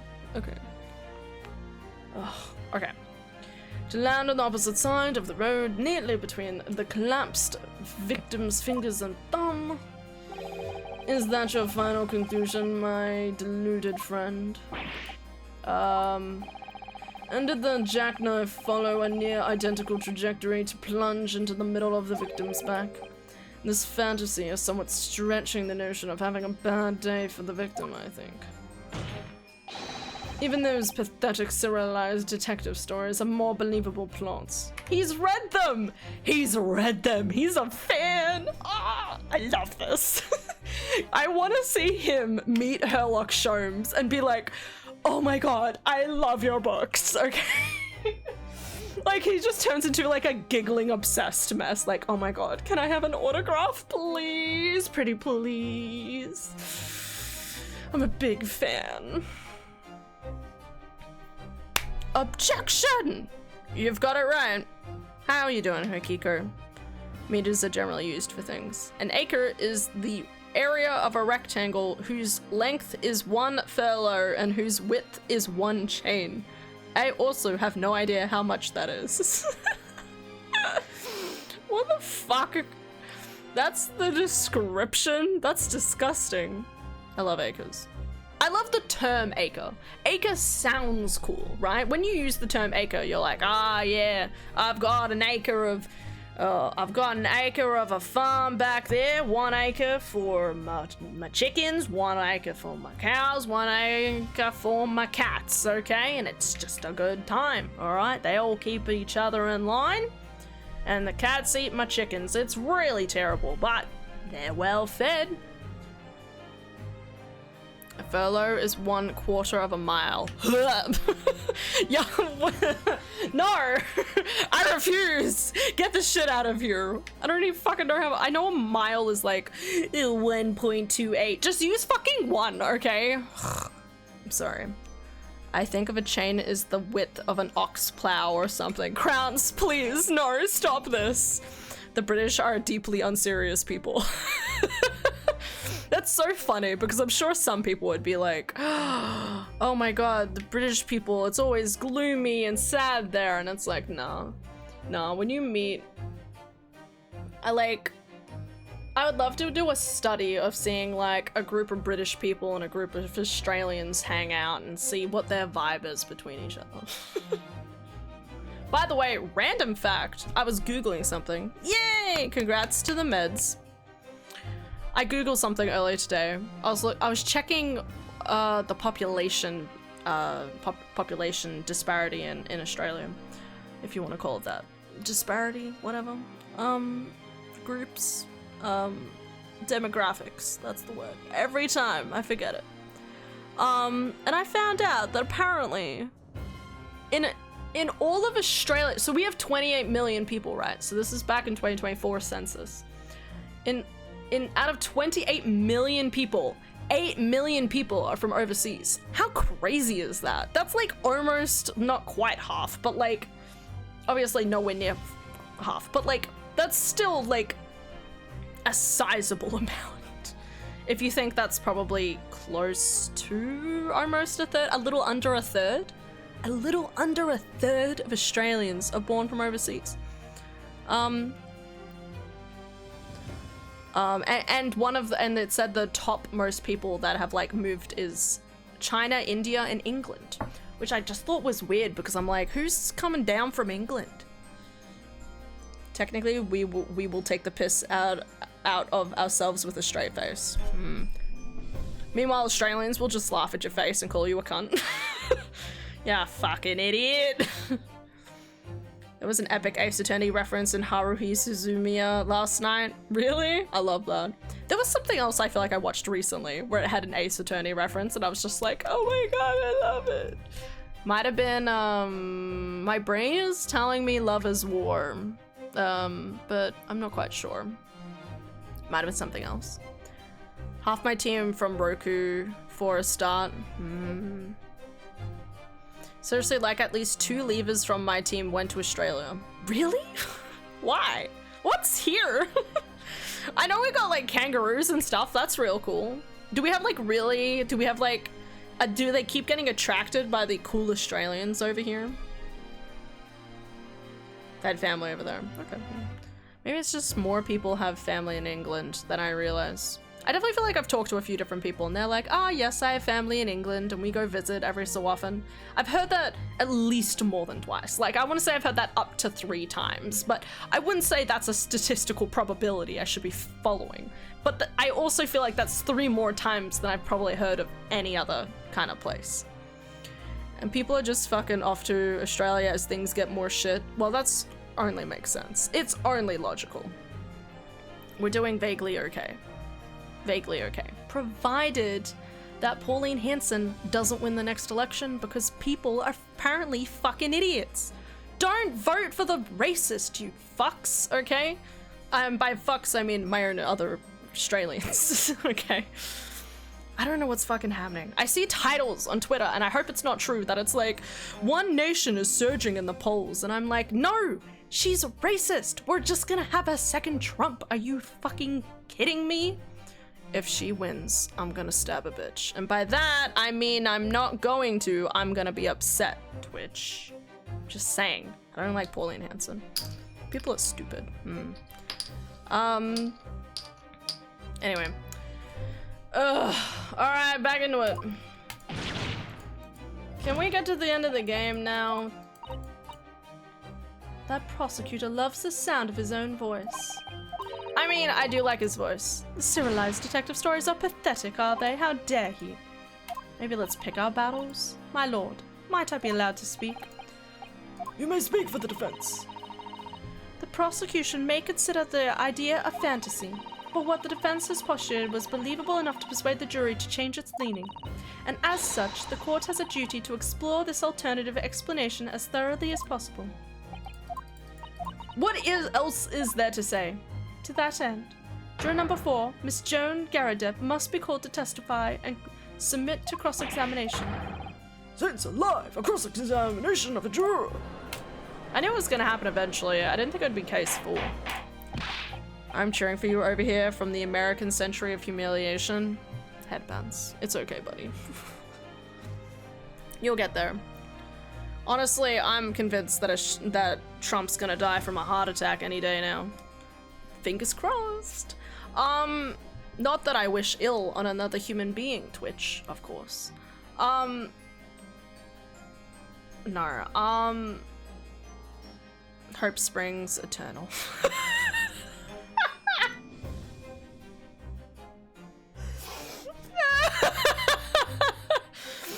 It's just such an elegant sentence in relation to what the fuck we're talking about. Oh my god. I want to like talk more and I know I probably shouldn't. It's just because it's like everything. It's like my sister is obsessed with following as much American news as possible at the moment, and she, you know, tells me everything, and we go home and we watch our little like news stuff about what the hell's happening over there, and you know, like it's a lot. It's a lot. Okay. I keep hoping that any day now it'll end. And by that I mean Trump should be arrested for being in the Epstein files. Fucking, just because he's president doesn't mean he's immune to being arrested. Someone arrest that guy, okay? Don't get fucking upset. If you get upset, you're an idiot, okay? He did crime. He should be punished for a crime. Doesn't matter where, when, why, who, I don't fucking care, alright? He removed the pages about himself. Exactly! Open conflict of interest, okay? Pam Bondi's a fucking idiot. All of them are fucking idiots. All of them should be literally tossed aside for being incompetent at their jobs to begin with. And for having this openly, honestly, the moment Trump found out his names were in those files, even though he probably already knew they were in the files, which doesn't make sense why he bidded in the first place to try and get people to vote for him in order to vote. It doesn't make sense. It doesn't make sense.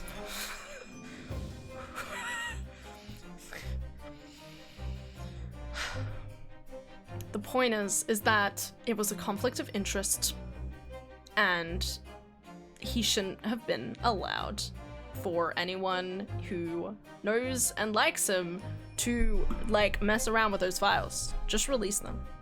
Someone said if the system collapses from arresting all those in the file, they would let the system burn. Yeah, I saw that too. I need to keep some sanity. That's okay, Aelin. I've got this. I'll keep the sanity for you. I've got it. I'm losing sanity over here. But yeah, exactly. Like the people are like, oh no, like it'll make everything fall apart. Good. Arrest all of them, because most of them are going to be rich billionaires who are already probably escaping from paying their taxes to begin with. When paying your taxes is a good thing because it's for the benefit of everyone in the country, but you're still avoiding it at all costs. They fucking have super yachts. Fuck off. All right. Anyone who has a super yacht should just be arrested. Can we just, or at least cash in your super yacht and give it to some sort of foundation, please. Okay, sorry. Oh, I was busy being gay. Oh shit. How was your day? Day. Your day. How was your day? I mean, what were you doing?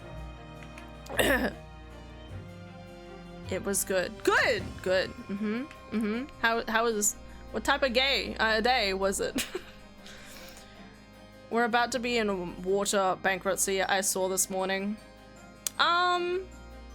Yeah. It's a problem. It's definitely a problem.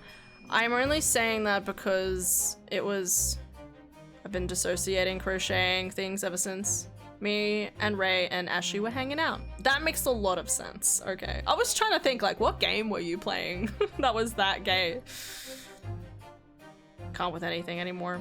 No, that's fair. The only thing is that what I'll say is if we can make sure that no AI data centers are actually made and they're all broken, then we'll have less concerns around water. Like, don't get me wrong, the water shortage will still be a problem, but it'll be less of a problem. But the AI data centers would sap up all of that very quickly, and that's a concern. Okay. And fuck AI. Okay, let's keep going. I believe the nature will replenish and AI bubble will pop. It will. Sorry, did you say something? I was gay with Ashley Moore. Oh my god, she keeps saying things in my ears. Anyway, let's not think about it.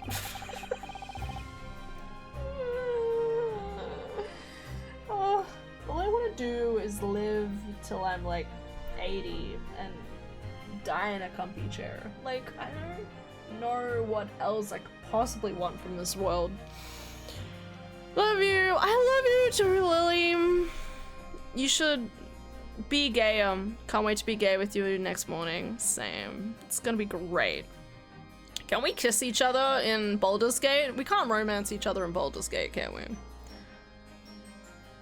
Better, better. Wanna go to bed, it's better. I like bedtime. Guys, you know what's crazy? There's not gonna be a stream tomorrow. How crazy is that? Unless I get home by 7:30. Guys, what's the appropriate amount of time before you leave a party? I'm trying to remember. It can't be half an hour. Surely 90 minutes is enough, right? I don't think like people are going to be fluffing about for long there, but I don't know how drunk people are going to be. Maybe I should ask Laura how drunk people might be.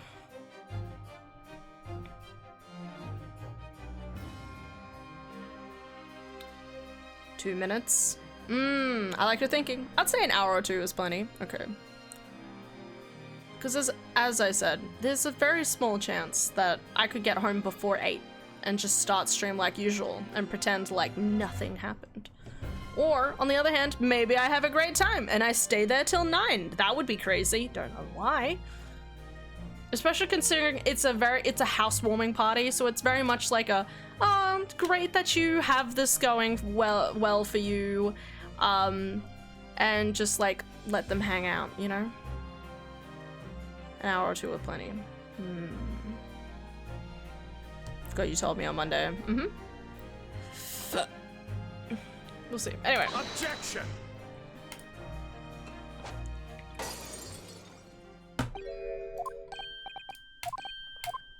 And unnecessary. There are already witnesses in the stand whose testimony the defense may further cross-examine. If my learned friend's farcical theory has any truth in it, then both a burning book and a jackknife must have thrown through the window before the couple's eyes. We must assume that they would be able to justify accordingly. Didn't they say they saw something scatter? What'd you say, witness?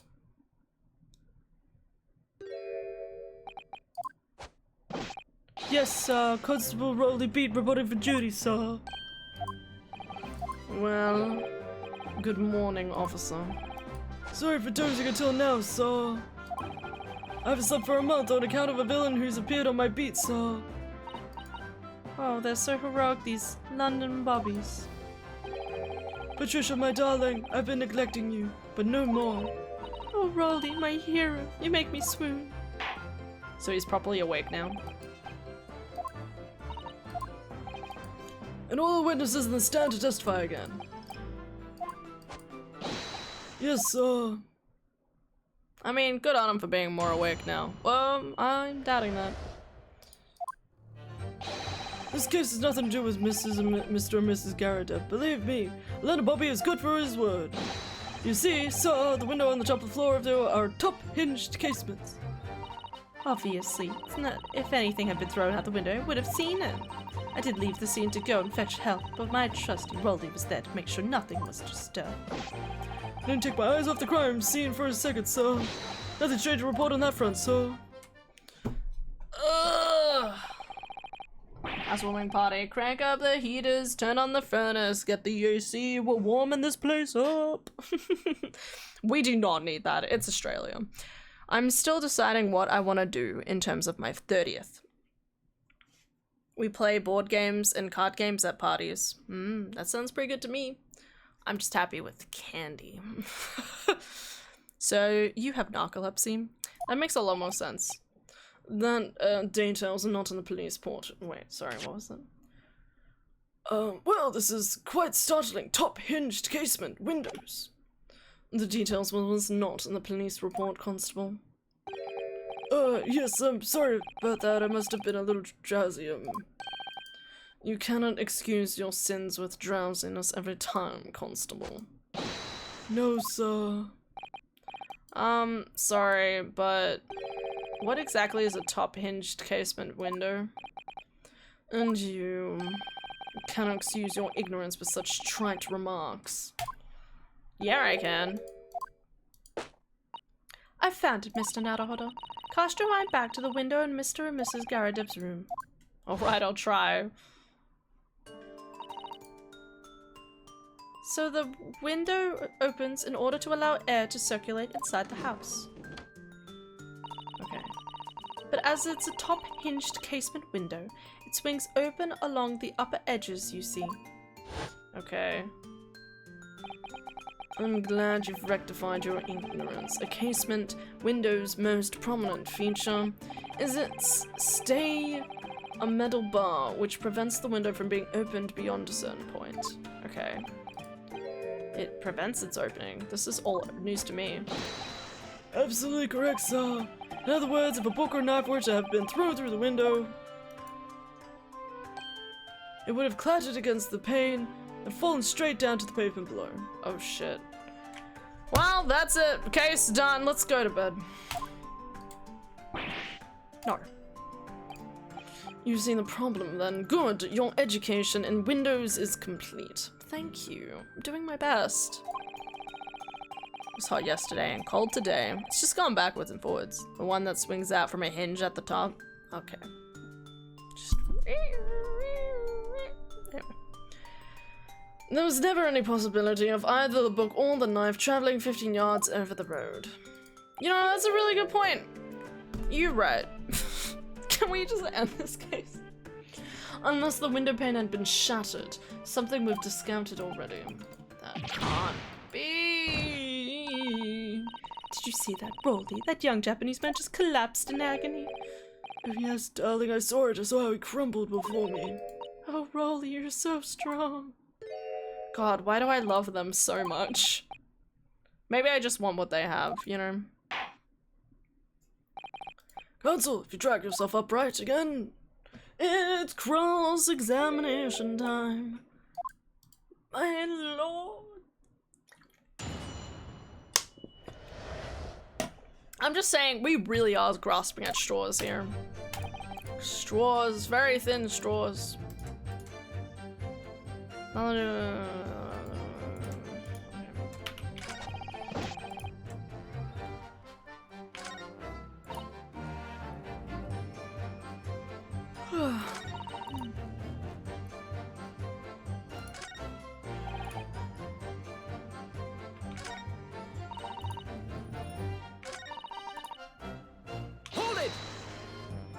What about the fog? According to my notes here, the sun had gone down already and it was dark. Oh, but Rolly and I were strolling along, gazing at the night sky and looking for our lucky star. God, that's so cute. Sorry? A star that will guide us to eternal happiness. Oh, so cute. Okay. Can I guide you to answer the question? If a flaming book has cut across the sky in front of us, it would have lit up like a shooting star. If I'd seen a shooting star, I would have made a wish upon it. Let Rolly be an inspector, I would have said 3 times at least. Of course, with that smog and everything, we couldn't actually see any stars. Wait a second, you just said you couldn't see anything because of the smog? Are you trying to say that neither a book nor a knife crossed the sky in front of you? Yes, sir, that's correct, sir. I'm sure as the night sky is good as starless, sir. It only seems like they're telling the truth. Do do do do do do. Hold it!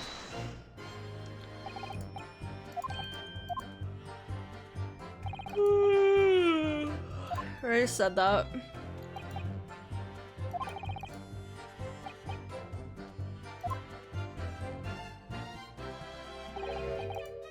Here's the location where the objects would have fallen. Okay. We're at the opposite the scene of the crime. It would have been so hard for someone to mention this top hinged casement thing before. What would it be, sir? How do you even know? Why would you have any idea what sort of windows Mr. and Mrs. Garrideb's house is furnished with?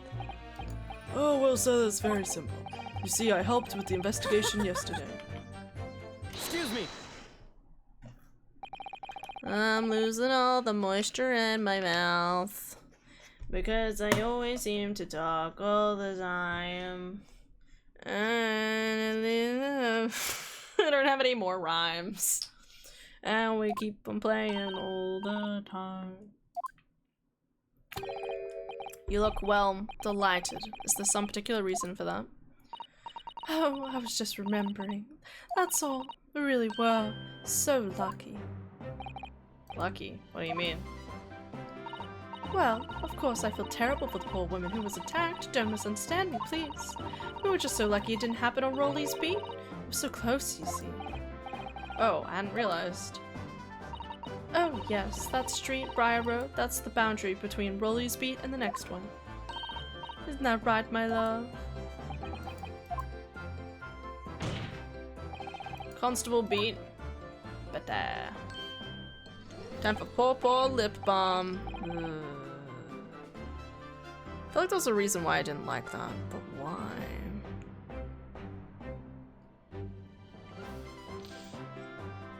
I can't remember. Didn't I buy some at one point and then I think I gave it away? Why would I?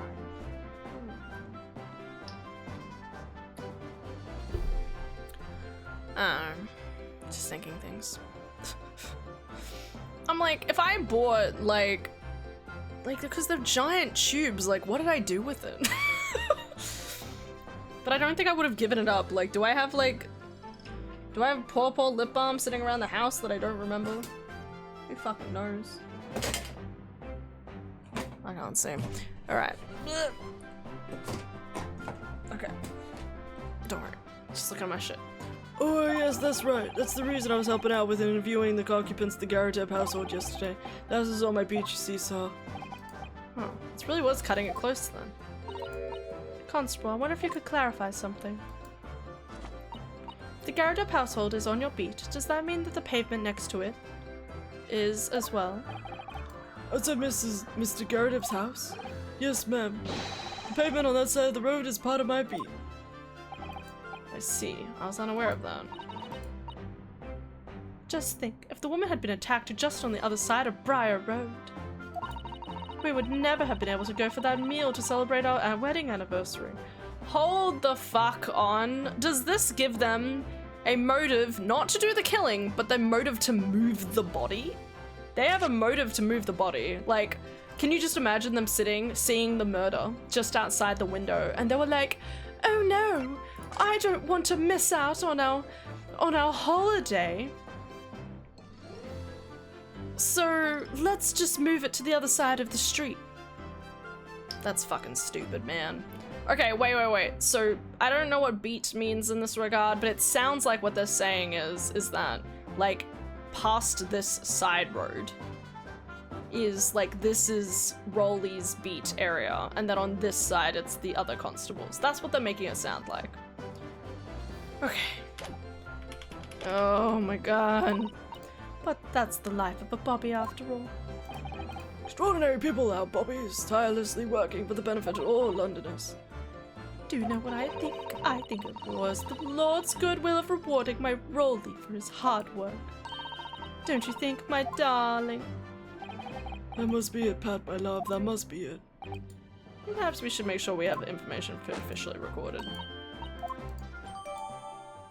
Him outside the victim was found lies just outside the constant beats. And the border of which runs down the middle of Briar. Okay, cool. And now it's my turn, I think. Beat. Patrol route. Okay.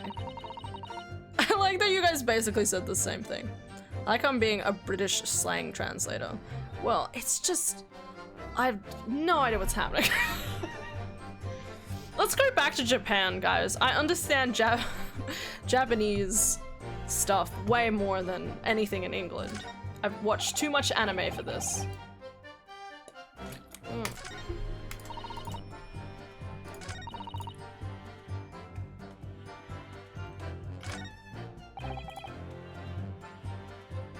Okay, the question is, where do I present this information?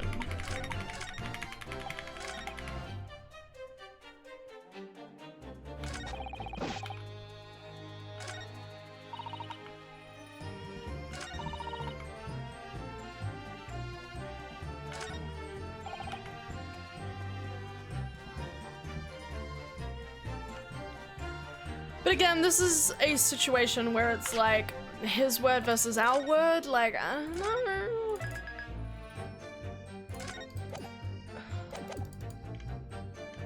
Alright, let's just press this one first. I might not read this one out because my voice hurts. This is old time slang, not modern. True. Beat is also a journalism term for the thing that a journalist focuses on. Oh, okay. That's pretty cool. I've watched a lot of crime shows. Aylin knows what's up. She's locked the fuck in. Love it. Even though she needs to go sleep. Nearby police box, fetch another officer. That's right, yes. If it had been on Rolly's beat, I would have known exactly where I was going, of course. Don't feel bad, my love. You can't be expected to know the location of every police box on every beat. So Rolly told me the way, only I sort of got a little lost on the way. Patricia, my darling, that's why I love you. Your terrible sense of direction is bewitching to me. That's very cute. Is this how I imagine Jaden and Kirsty? My friends. I have 2 friends, and one of them has no sense of direction, and it's very endearing. Hell, even Dara has bad at directions. I suppose I was only gone for about 15 minutes. Like I said, my Rolly was at the scene the whole time, making sure nothing was disturbed. True bullies never leave, so.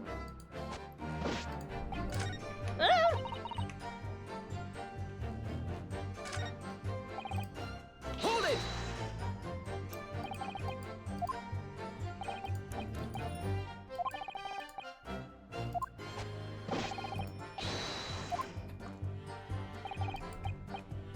Really? That seems a little strange. Why? Beg your pardon, sir. Strange, sir. Seems altogether regular to me. This burnt copy of the Lion's Bride was originally in the Garadeb house, so the question remains, how did it find its way into the hand of the victim? Can you shed any light on that, seeing as you were at the scene of the crime the entire time? Oh, could it be a different copy, sir? One that just happened to be burnt as well. Even if that were possible, why would the victim have been gripping a book like that in her hand? As we can see from this photographic print, she had a bag over her shoulder. Oh, sir, the book was in the lady's hand from the moment we arrived at the scene. Is that so? Something about that statement that's not sitting right with me. 2 mysteries of how the knife ended up in her back and how the book ended up in her hand.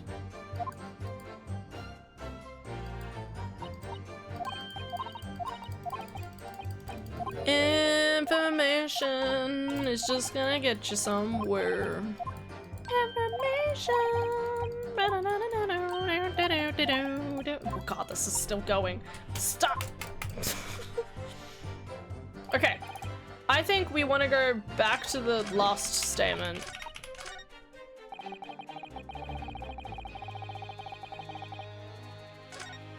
Maybe.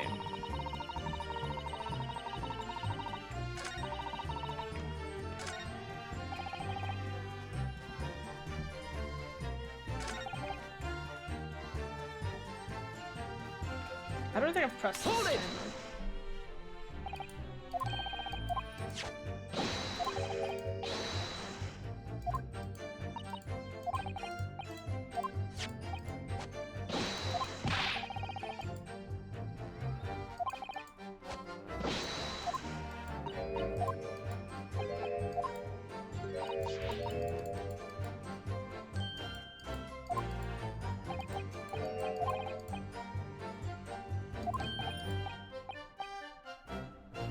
I should have said so earlier, sir. Yeah. Absolutely, sir. I will answer to the fullest of my ability, sir. There was a surprising reason why Mr. and Mrs. Garadeb's domestic dispute can't be related to the case. Before I get to that, one thing. Yeah. Very much like you and all your countrymen to understand the great British intuition of Scotland Yard. So I hope you'll take back some tales of us London bobbies and how we uphold our guiding principles. Right. I wasn't planning on going back just yet. I've only just arrived here. Let's do that instead. I'll be happy to lend you my warrant card for your perusal. Remember to get through it without shedding a few tears. Yes! Okay. I didn't think pushing that statement would be important. Can I ask you something, please, Mr. Lawyer, sir? Oh, she's doing it again. Yeah, okay. Give me a second. God, she needs to stop doing this. Okay, what does it say? Item 1. A policeman will strive to preserve the peace within his allotted patrol. A patrolling officer is expected to walk 20 miles around his patrol every day for the furtherance of community relations. Metropolitan Police Regulation. Any crimes fall under the jurisdiction of the beat in which they are discovered. 2. When a crime is discovered on his beat, a policeman must assist with initial investigations and help detectives.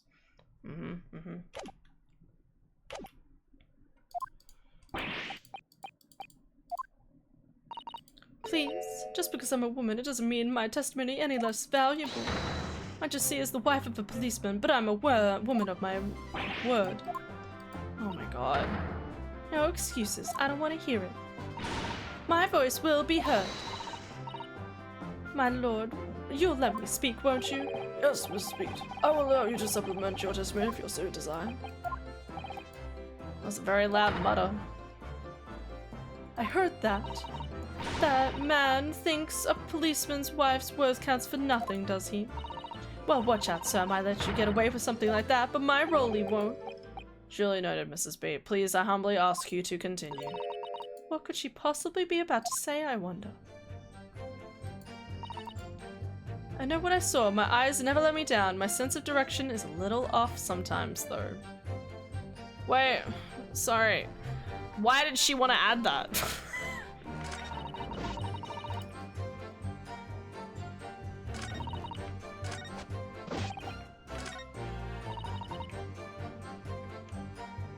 Hold it! Mrs. Bean, nobody's questioning what you've told us. That evening, I saw it clearly. The little man with the whiskers and the funny, curved back slinking away from the scene. And I know what I didn't see as well. I didn't see any flaming books or knives flying through the sky. Right. You also mentioned something about having a poor sense of direction.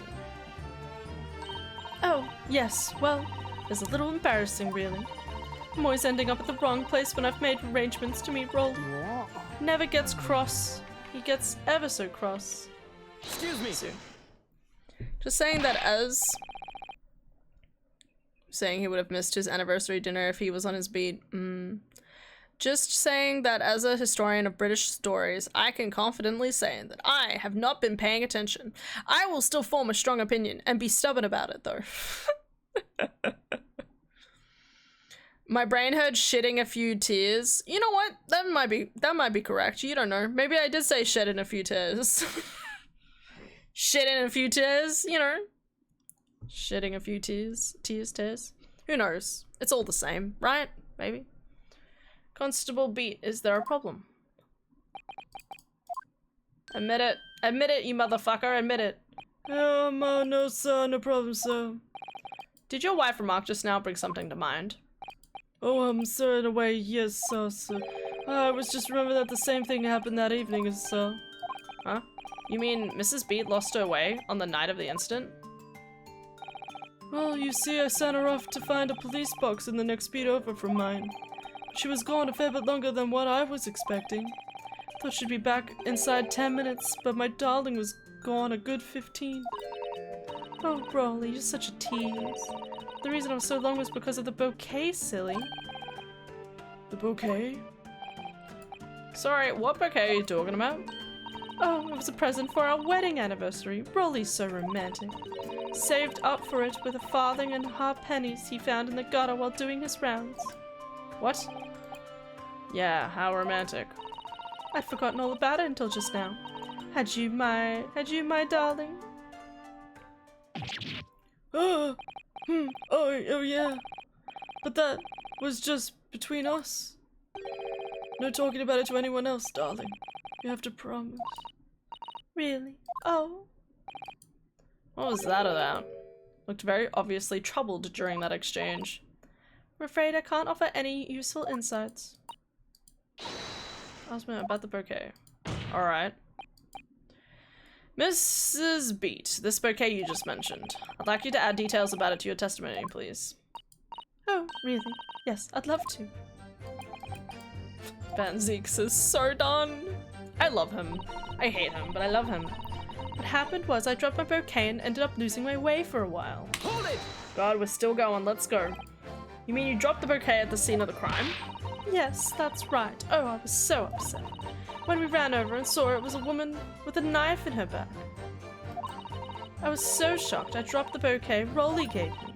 It was in a dark spot where the street lights weren't casting any lights, so I didn't notice it at first.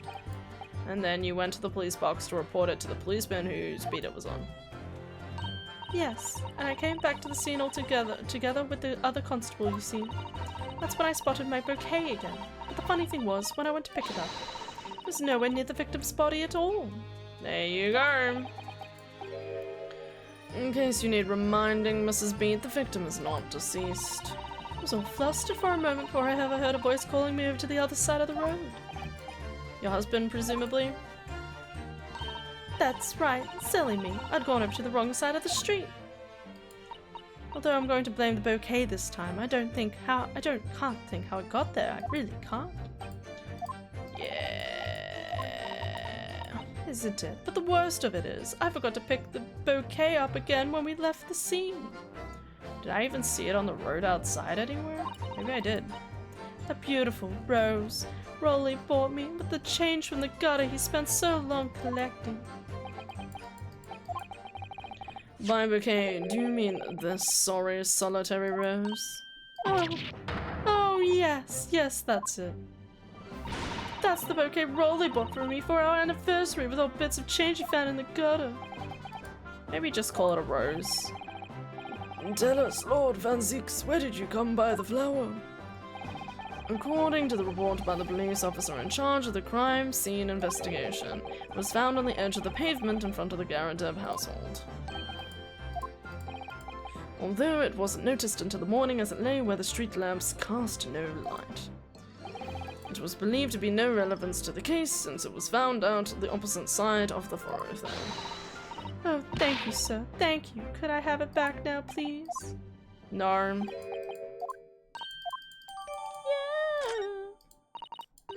It's a symbol of our love. I want it back after the trial. Do you hear me? I want it back. Good grief. Rest assured, I will do my very best not to forget, Mrs. Beat. Gold star to that streamer. Yeah. Okay, alright, so the question is, where am I presenting my information at this point? Do I need to inspect it?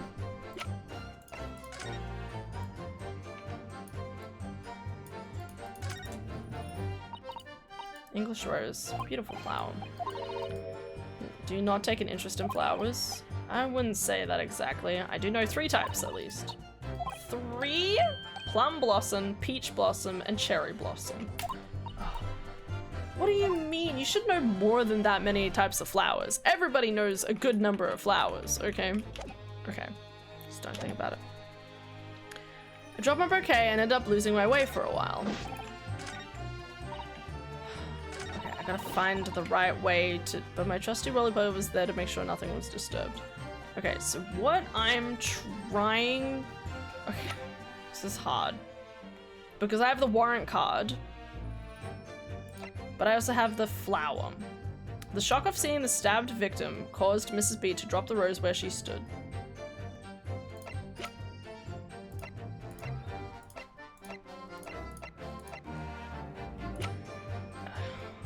So I'm just saying, so the warrant card has the evidence we need about the rules and of conduct, okay? The rose tells us about where the victim was originally stabbed. but the local map also shows us where the beats are. Stream map is showing locations that are relevant to the case. I like it just says relevant to the case. Okay. Doesn't even have a full description now. Okay. So, like, because obviously what we want to say is he's disturbed the scene in some capacity.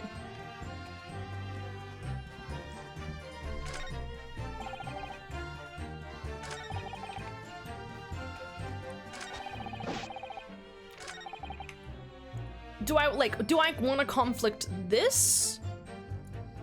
But that doesn't seem right either.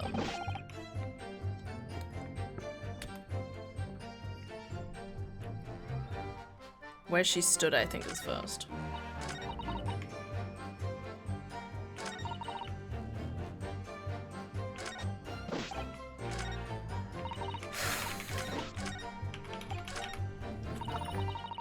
Bang had them thrown out the window, we would have seen it. I did leave the scene to go fetch help, but my trusty Rolly was there to make sure nothing was disturbed. Like, maybe this is what we want to press.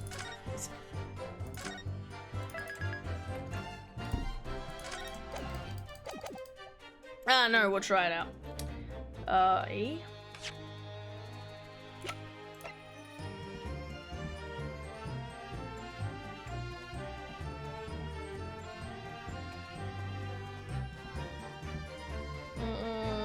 I'm doubting myself now. Objection! Yeah, okay. Gee.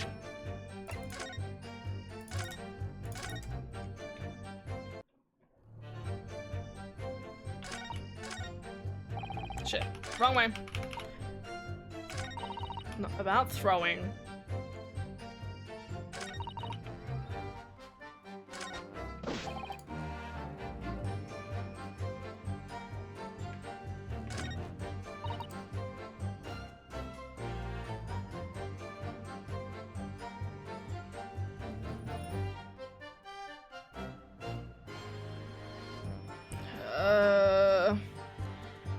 I'm trying to like remember things. It's all blurring together in my head. Okay. Maybe I would have presented to this. Okay. Objection! Okay, that is not right.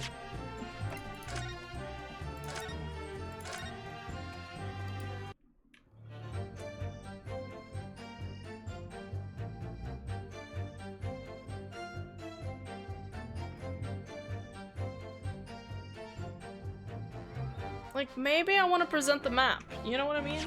There could be a chance that I actually want to present the map here, because the map did update. I'm gonna try the map. Objection! Damn it. Okay. Gee. We're gonna be here for a while. Different animation. It wasn't the music didn't change. Good night, Aylin. Sleep well. If not dead, could they have crawled? No, no, no. I don't think so. She's comatose now.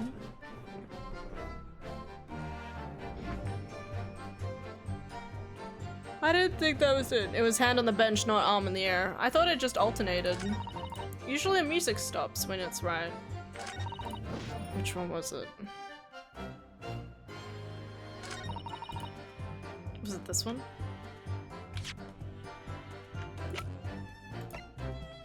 Objection!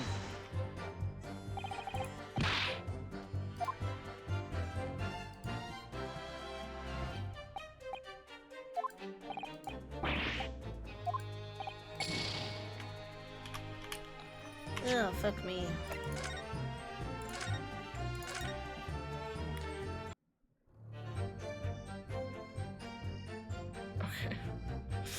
There definitely seems to be there's three different animations, bare minimum.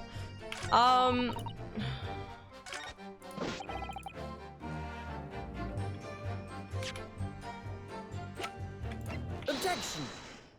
Okay. You claim, Constable B, there was nothing to report in the 15 or so minutes you were guarding the scene, but that cannot be. How? What do you mean to say?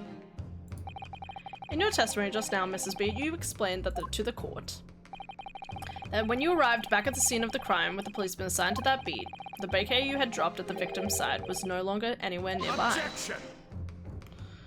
Yes, on the opposite side of Briar's Road to where the victim was attacked. But considering the size of the meager bouquet, if a single sorry balloon can be so described. No doubt it was blown in the wind across the street, back into the gutter where it belongs. Whoa! Fucking rude. But if that were the case, why did Constable Beat not testify to the fact? No one else approached the scene and nothing was removed from it. Constable Beat swore to that on Scotland Yard's honour. But the bouquet belongs to me and has nothing to do with the case.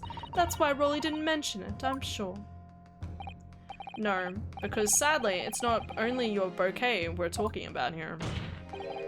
More than one thing in this case is mysteriously the wrong way around. What are you talking about? Think about it. Besides Mrs. Beat's bouquet, there's Mr. Garridip's book. A copy of The Lion's Pride, which was thrown out the window by his wife, would have struck the pane of the casement window and landed here on the west side of the street. And yet,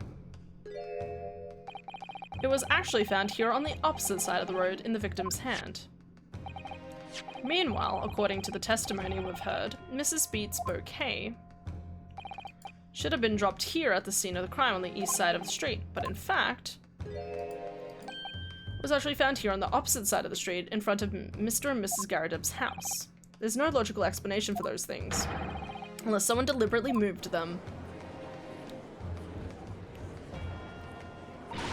What are you trying to say?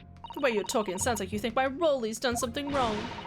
Did you listen to a word that scrawny lawyer says? Whittling on about books and bouquets, why should we care? It's nitpicking, that's what it is. Oh good, Mrs. Garridip's come around. You might call it nitpicking, Mrs. Garridip, but deliberately meddling with the scene of a crime isn't a criminal offense. It's called, tampering, Mr. Naruhodo. But the person responsible for this tampering cannot admit to it, for a very subtle but compelling reason. Tampering, you've barely heard the term before.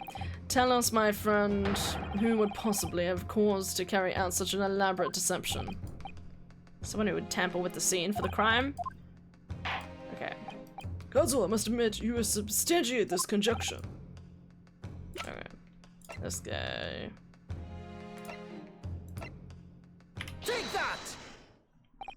Obviously, there's only one person it could have been. Constable Rolly Beat, it was you.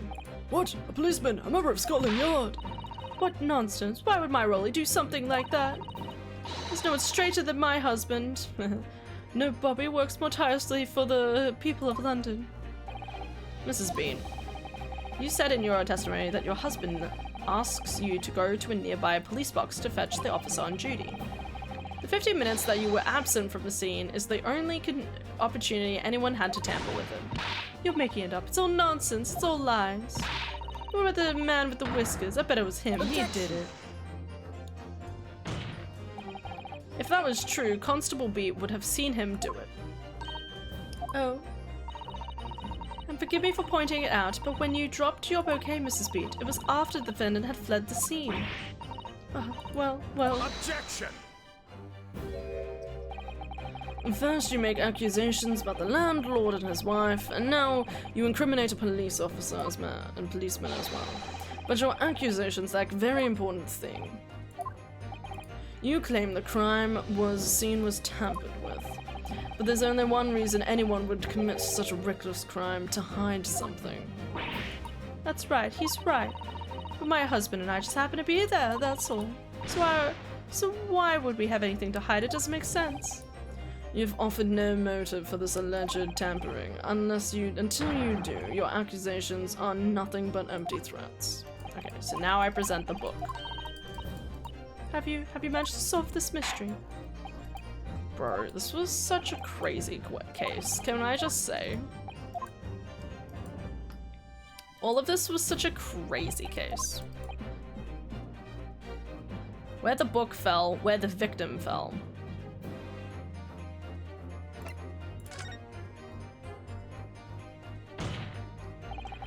Where the victim fell to the ground. That is where the Bobby had to cover up, at all costs. What? Where the victim fell? You mean where she was attacked? What are you talking about? We told you at the very start, didn't we?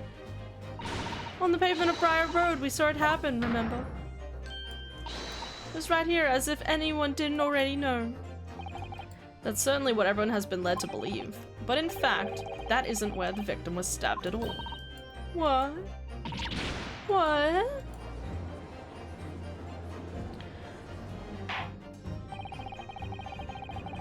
Begin to wonder where this tumultuous trial will end, Counsel.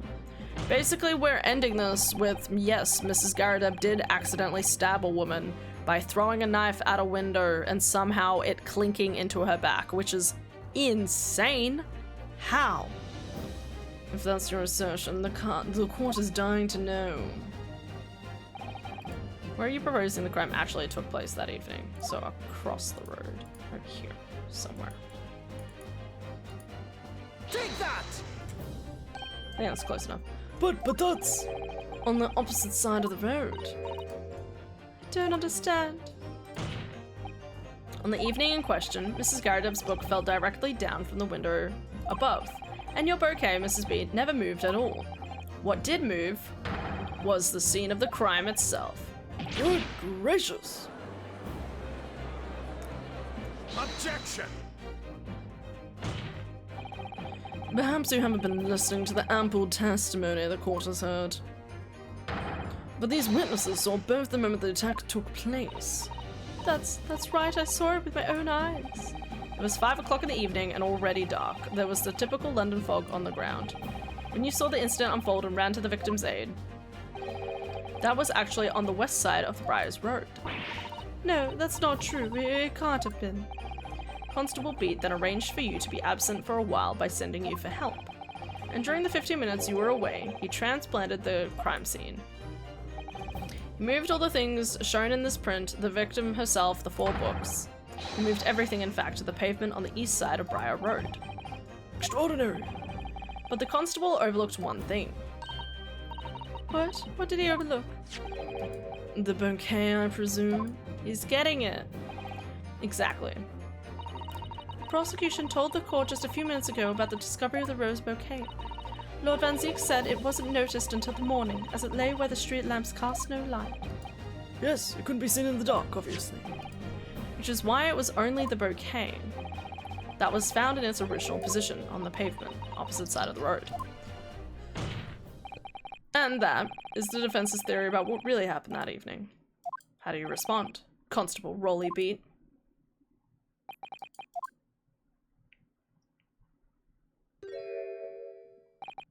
Well, I'm very sorry. I didn't mean to nod off again, but I haven't slept properly in a month. Did I miss anything important? Oh, Rolly. It isn't true, is it? What that lawyer said is all lies, isn't it? I know it is, because you're the most upstanding, righteous man I know. She's totally at the end of this going to be like, I like a bad boy, though. I had a dream, a terrible dream. All the things I did that night. Everything come out, everything exposed. Only, it seems, it wasn't a dream at all. Good golly! Bro, that's pretty bad. He's gonna get in so much trouble. Order! What on earth is the meaning of all this? Oh, Rolly, why? Why would you do something like this? Moving a corpse is a criminal offense, isn't it? I did it for you, my love. Wishing the victim dead should be one too. Constable, explain yourself. Why would you do this? As a respectable member of Scotland Yard, your duty is to protect the good people of London town. I will support whatever Han believes with blind obedience. I'm a good juror. Don't say that. I'd rather be critically analyzed than have blind obeisance.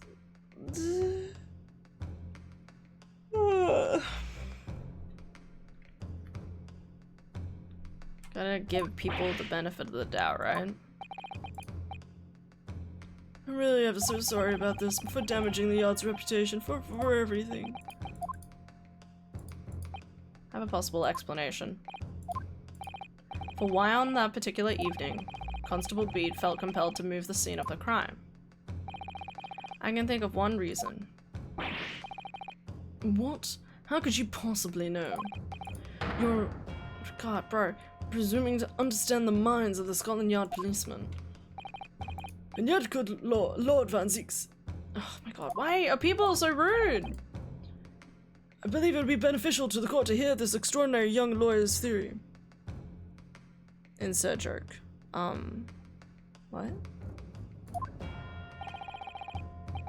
Counsel for defense, if you please. Yes, my lord. Now then, I think you'd better show us some evidence.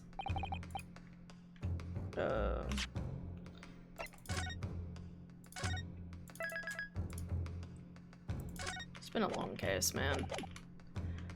I've definitely I liked the twist in this case a lot more, I will say. But it is obviously, like, it took we weren't presented with the rose until, like, the final hour. England, Japan, it makes no difference where you come from. Human emotions are the same. And I think I have a fairly good idea of the feelings behind the man's actions. What gives the motive for unthinkable actions? Surely just do it. Can I present the wife? It does not have the wife.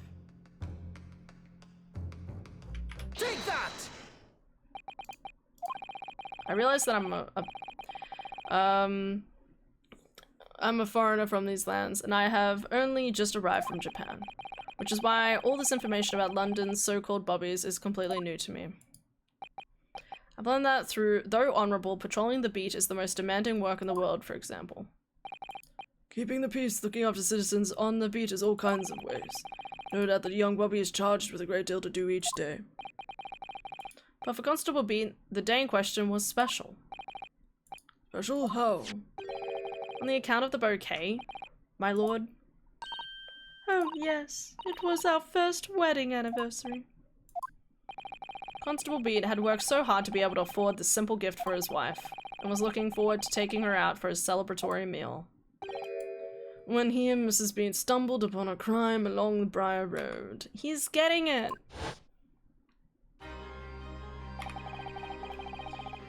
When he saw the who's speaking? When he saw the shadowy figure through the fog collapse on the pavement ahead of them, what must have gone through the man's mind? But sir, just on that particular, I was looking forward to celebrating my wedding anniversary.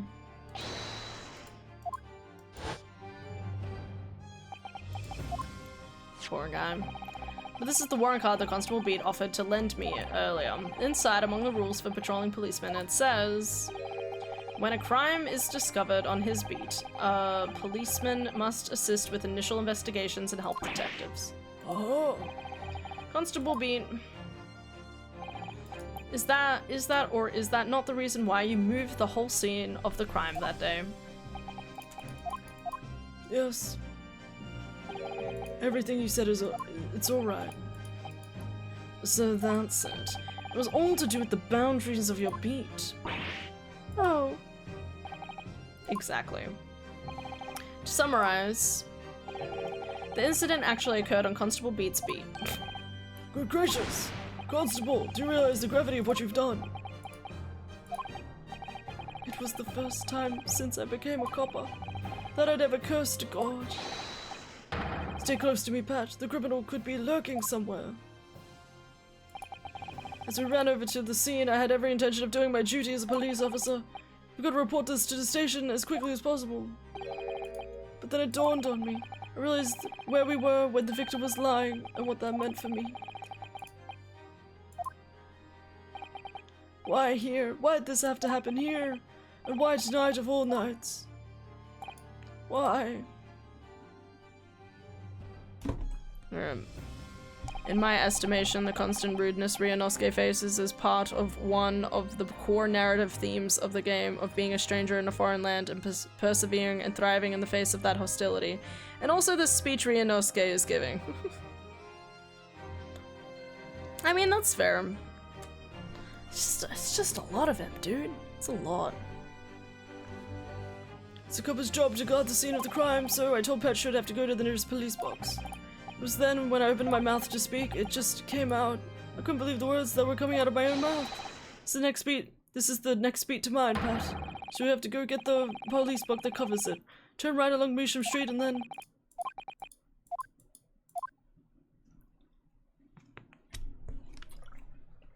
1900s Europe, baby. It's very jarring coming from the main series where everything is fairly optimistic, but these games are just hella dark. Also, yeah, 1900s England was just chock full of racists. So, this is a faithful recreation, is what you're saying. Crazy. Oh, buddy. Can we let him go? We figured it out. Like, he just wanted to be with his gal. Like, he shouldn't be punished for that. I'm sorry. I'm so sorry. Can we let him go, guys? Oh, Constable. I just wanted that one night to take my proposed Cheshire out for dinner. Oh, Raleigh. Just that one night. You know that if the incident was on your beat, your evening of celebration would be ruined. You could have reorganized it for a different night, I'm just saying. So you decided to, move. Sorry, I was like an octave too high. That was just miles. So you decided to move the entire crime scene outside your jurisdiction, across the street to the east pavement of Briar Road, which falls under the neighboring Beats care. I see. I thought... Well, I was sure the victim was dead, you see. I beg your pardon? Of course he did. Otherwise, my Rolly would never have left the poor woman on the freezing cold pavement. Oh, I may see your maybeing now. But God got me back for my sins, didn't he? That's why I missed the rose I bought for Pat. Oh no, Rolly, that was all my fault.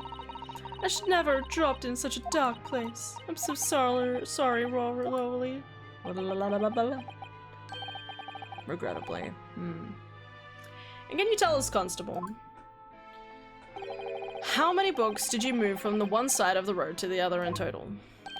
4, yeah, it was. Definitely 4.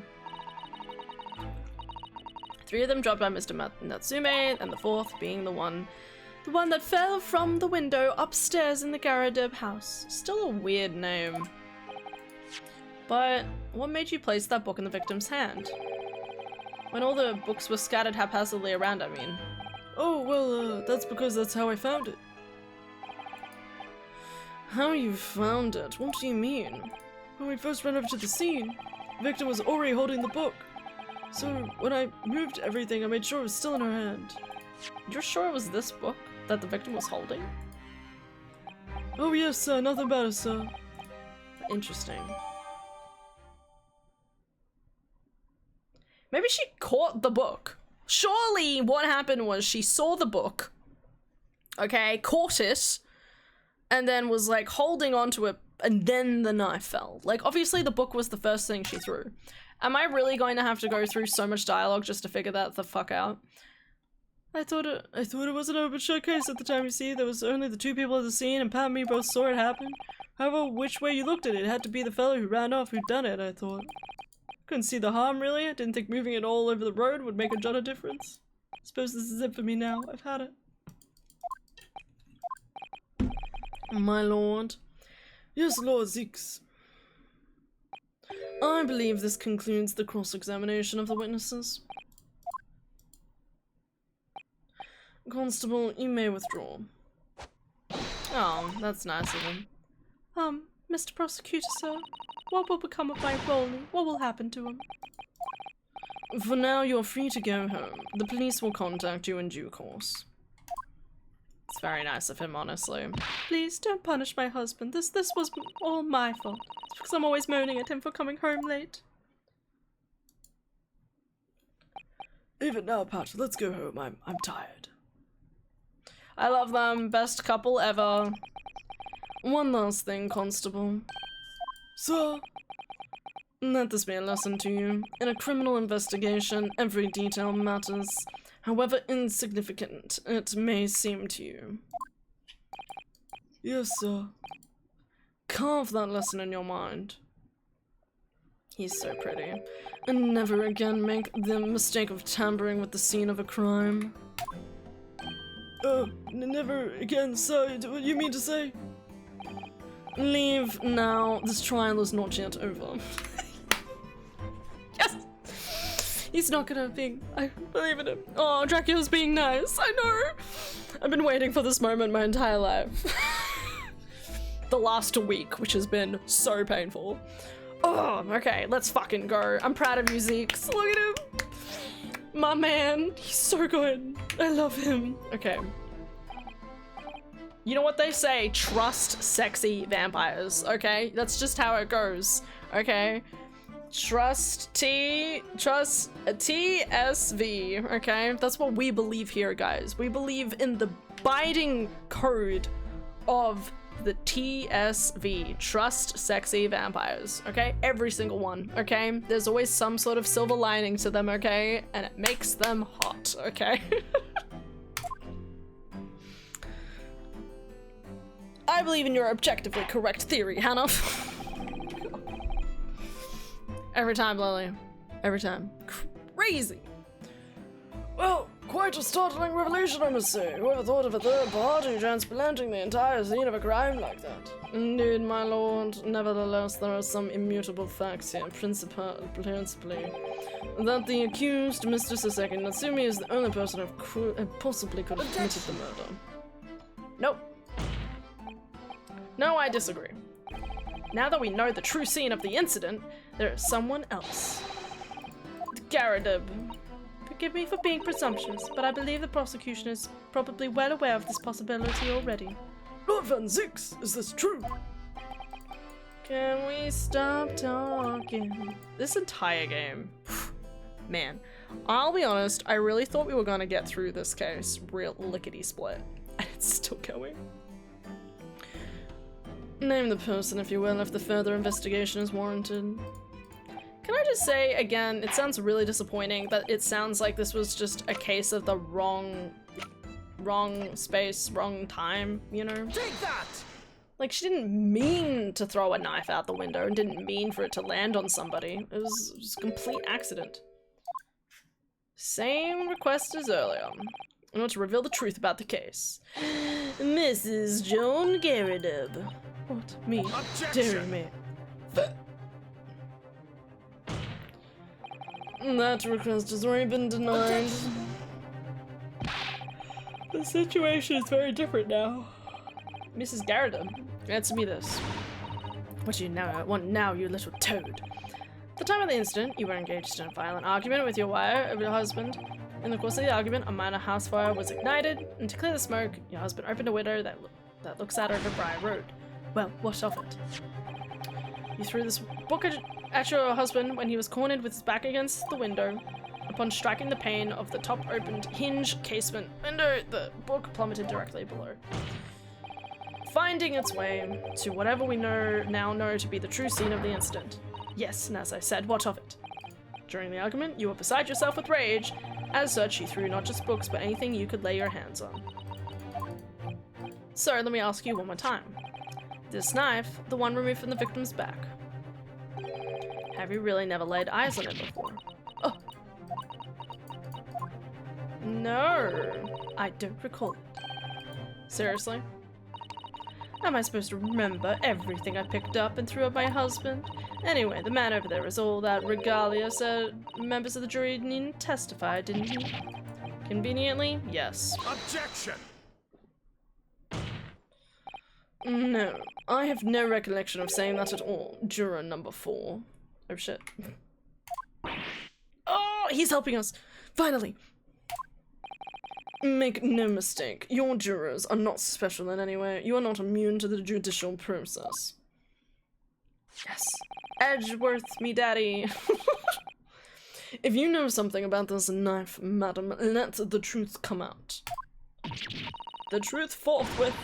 But that's just a common or garden knife. It couldn't have come from anywhere. We have several like that at home. If if one went missing, how would you expect me to know? What's that? Are you joking? What are you saying, Mrs. Garrett? Sorry, what did I miss? Did I miss something? T? No, wrong button. If we have several like that at home, if one went missing, how would you expect me to know? You're the maid? Now listen to me. I refuse to believe all this nonsense. I couldn't bear the thought that I'd injured someone. Do you hear? I couldn't bear it. Oh, the poor woman. So, yes, I want evidence. I want to see hard evidence if you're going to insist on being my fault. Oh, great. What else is there to say? I'm so tired. Oh. I want to start case 5 by now. You're going to have to prove to me that I threw the knife, if that's what you mean. Come along now, chop chop. Do your worst. Well, nada hoda. If I had evidence like that, believe me, I would have thrown it at her already. Then take the stand, Durham. Oh.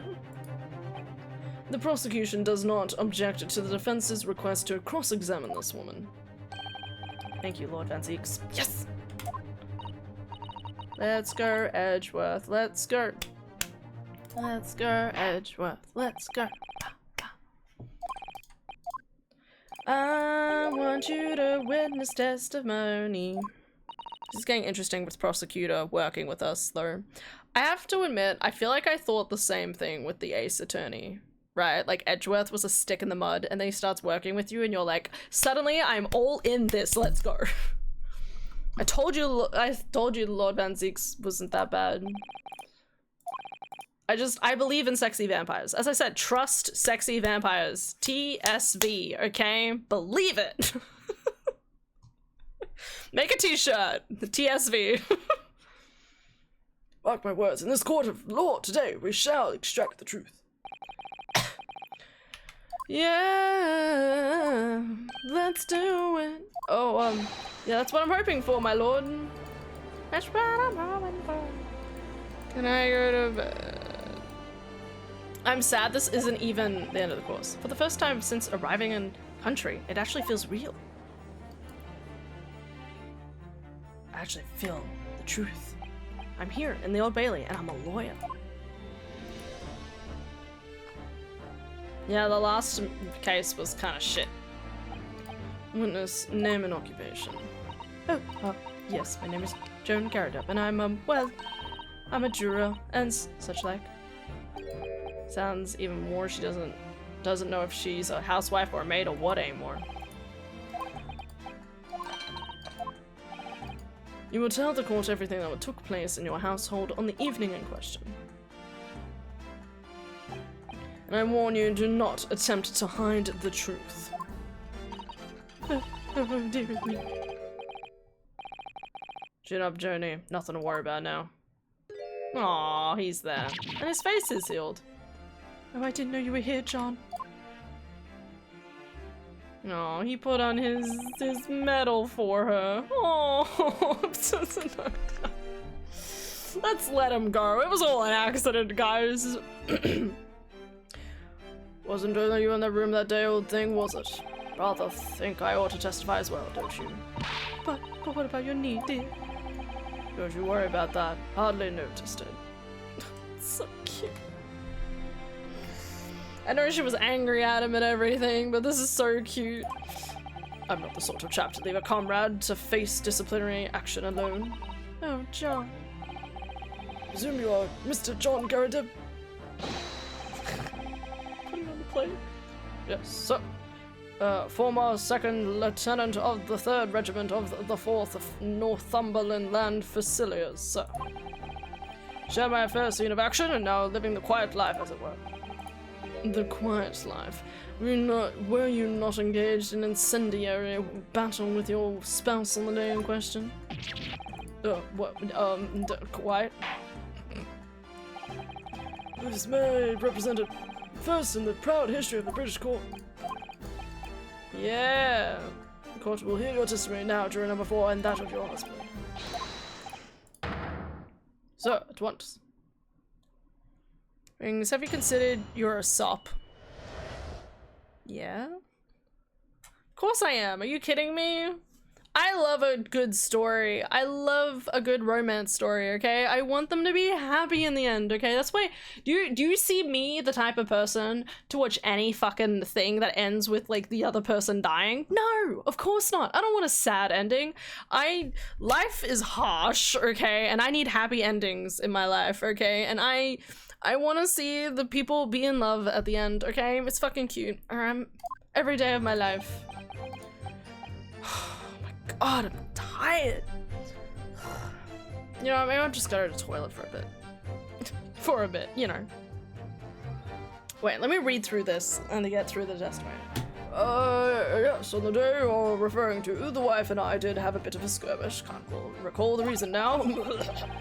Knocked a candlestick over, set fire to the carpet. Soon had it out, though, and got the window open. Meanwhile, I picked up whatever I could find to throw at him.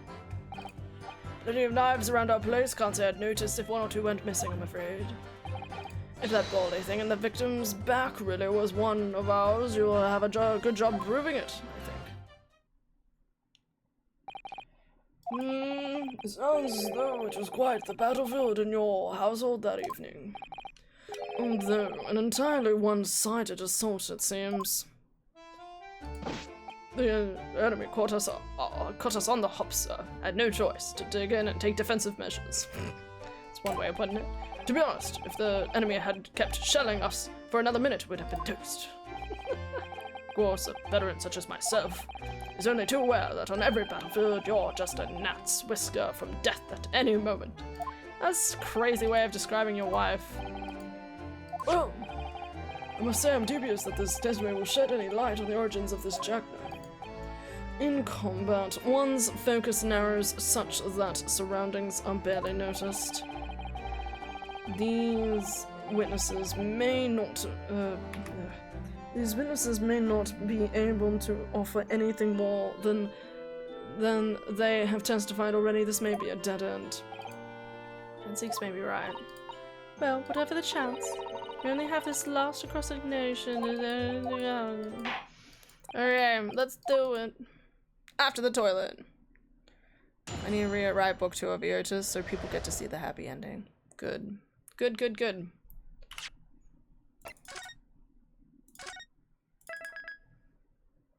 I'm not going to bed. There's still half an hour. I'm going to the toilet, okay? And then I'll be back. And then we'll keep going. And it'll be fine. I'll have a nap on the toilet. It'll be fine.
I return. Let's do this. Do do do do. Is there no music in this scene? Oh, I sat you guys in complete silence. Alright.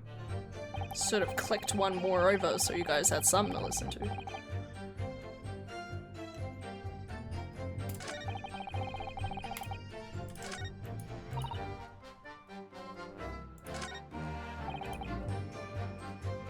Hold it!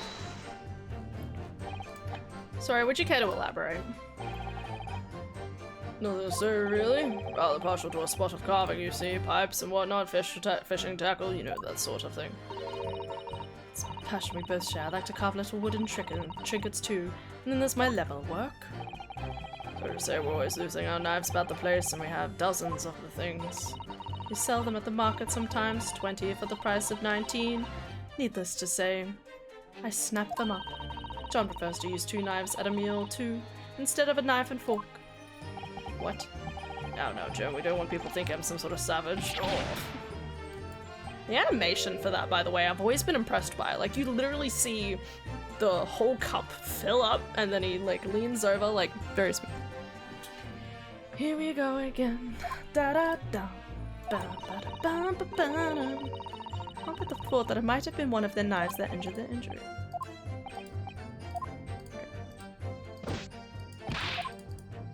Do do do do do do do.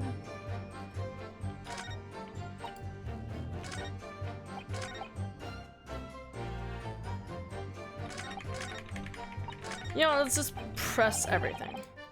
Hold it! Just start from the start, keep going.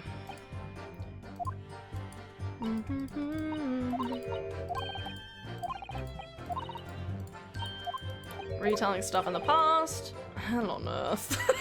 I love it. He's like, why do I have to hear about this shit? Hey, say, when a chap says he can't recall such things, it's common decency not to drag it all up. Thank you.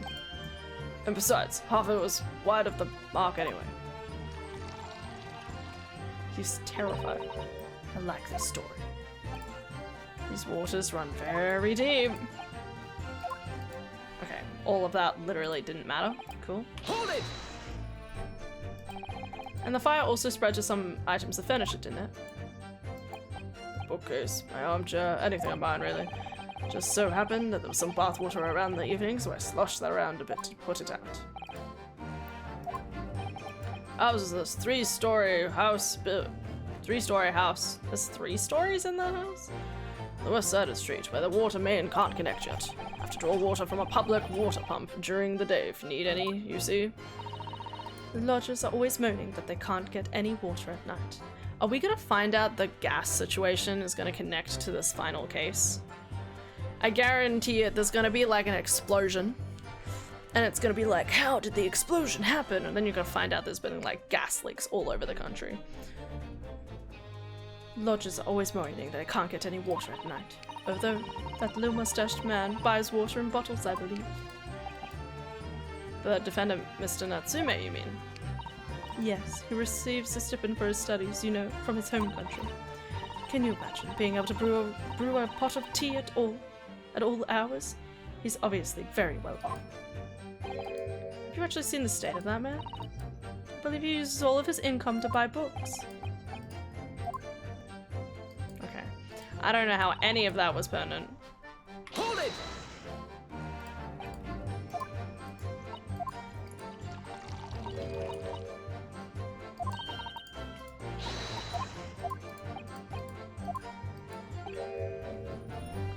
Was a knife among the things that items that you threw at your husband that day? In all honesty, I don't recall, but I feel I must point out that I'm no monster. Let me see, some bread, a cabbage, garlic, a towel. Whoop, a napkin. Excuse me. Do you have something to add, sir? Mr. Garrideb. Don't you know, I beg your pardon. Did your wife's remark just bring something to mind? Nothing of significance, no. Just the barrage of projectiles the old thing launched in my direction. Was somewhat more solid than she implies. Books, bricks, fire poker, I seem to recall. That's scary. Ouch. And the woman's aim is uncanny. She would land a direct hit with every volley. Ugh. Good grief, we're not at home anymore. This is a court of law. Oh dear me. Ever so sorry, dear. What's she even doing with a teapot in here? You know, I hadn't questioned that at all. Honestly, John, I never would have thrown such things at you, obviously. Well, take a look at this then. How do you suppose that happened, hmm? Your pipe? Had this thing in my hand as usual at the time of the onslaught. Knocked it clean out with one of her soft projectiles, she did, yes. And when I went to pick the thing up, it was broken in two, like a sponge. Do that sort of damage. See, your pipe was broken. It would never have been sent flying unless it was hit by something pretty solid. Anyway, managed to bandage the thing up for now. Oh, you're one to exaggerate, aren't you, dear? I wonder what she mean. Could be important. Objection! This war veteran's words only tell us one thing. Betray a fiery wife, and pipes as well as hearts may be broken. That's such a silly sentence for the guy. I love him. Sentimental wisdom, perhaps, but hardly worthy of adding to the formal testimony. In that case, would you at least permit us to examine the pipe, sir? Oh, I don't see why not. There you go again, trying to ingratiate yourself with a young lady. Yes! Let me look at it. Please show the end of the knife. Please show the end of the knife. Please show the end of the knife. Surely. That's the whole point of all of this, isn't it? Ah! Why you would notice that's inside of it? That's so stupid, but like, hey, that's what we need. Tiny fragment of metal. The tip of a blade. Okay. So stupid. How would it get in there? Alright, new evidence. Let's go. Okay, so in this one. Good job proving it. Alright, E. The pipe.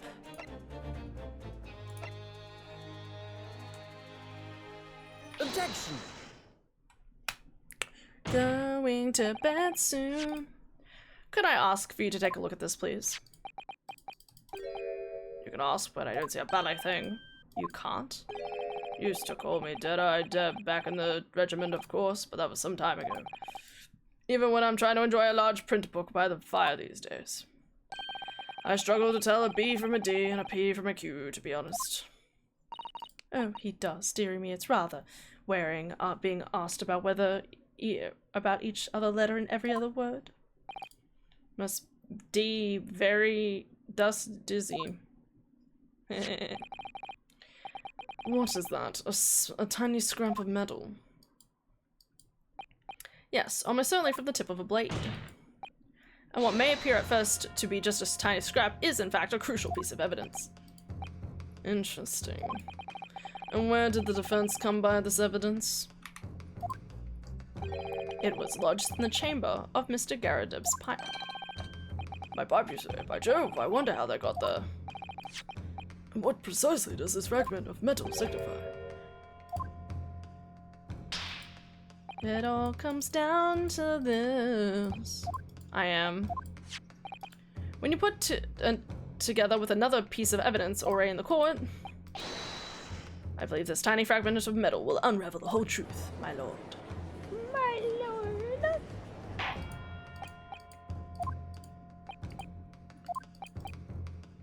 The knife. Take that! This is the knife that was found on the victim's back. Look very closely, you will see there is a small piece at the tip of the blade that is missing. A common issue with the inferior blades sold at unsavory street markets. Criminals who use them regularly leave the tips lodged in their victims' bones. That's really grim, bro. What the fuck? What of this particular knife? No doubt its tip has suffered a similar fate, now languishing somewhere near the victim of the spine of the victim. No, that's not the case. The tip of this particular knife's blade is the very fragment of metal we found in the chamber of Mr. Garadev's pipe. Damn! He's fainting. We love him. Look, he's been defeated. Look how pretty he is. I don't believe it. The knife from the crime scene and this fragment of metal are a perfect match. Yay. We did it. Good golly gosh! I just realized he's burnt on the butt. How am I just noticing that? Order! Is this some sort of sorcery? And this is no magic, my lord. This is a miracle. That's what you want to call it. A miracle? So Van Zieks has figured it out, has he? Hansel, explain this. Yes, my lord. The crucial point we have here to ask ourselves is, when did the fragment of metal find its way— ow. Again, my teeth. Find its way inside Mr. Garadev's pipe? Something that was clarified for us in the most recent witness testimony.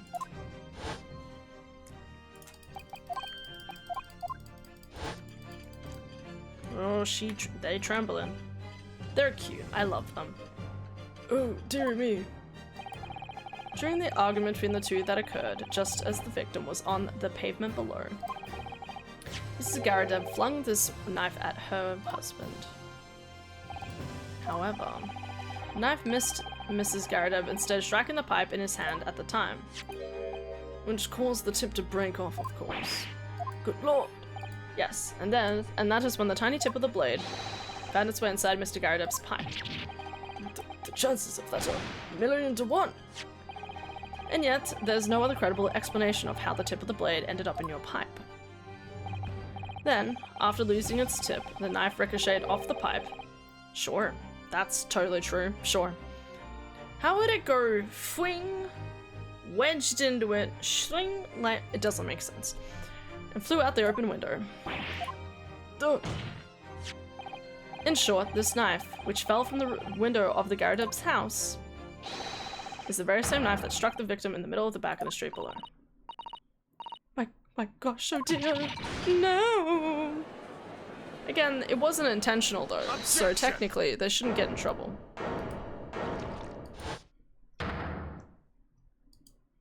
Good job, asshole. GG. A full-bodied theory, I'll give you that. Huh?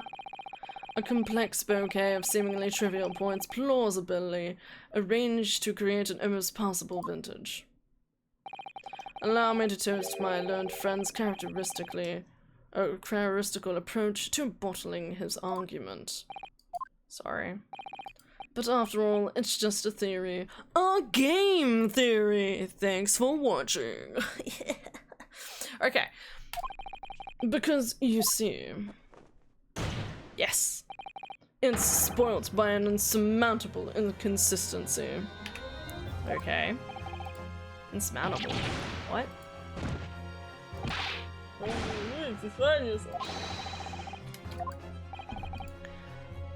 An inconsistency of the simplest nature, my lord.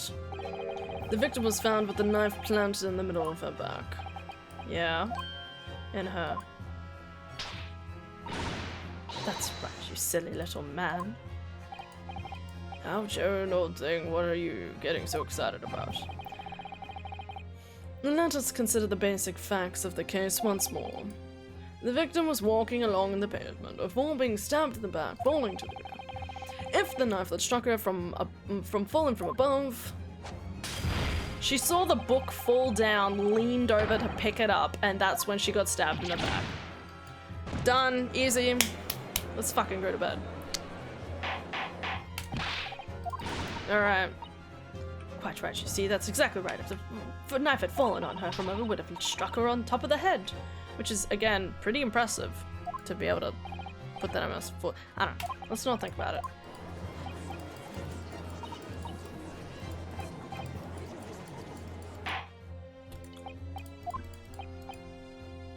If a theory has even one inconsistency, it cannot stand. Your theory, my friend, is history. She leaned over. So close, I could see the truth. Blocked just by one simple inconsistency?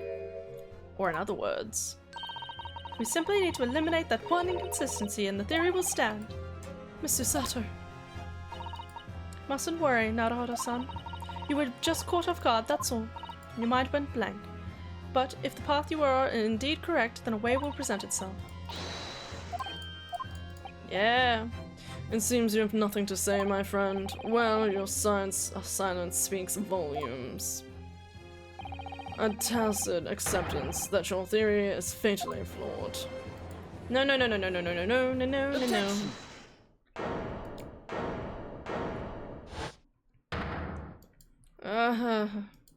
The book. Inconsistency doesn't mean I'm on the last track. I just need to sharpen my mind and dig deeper for the truth. It's a test. Yes.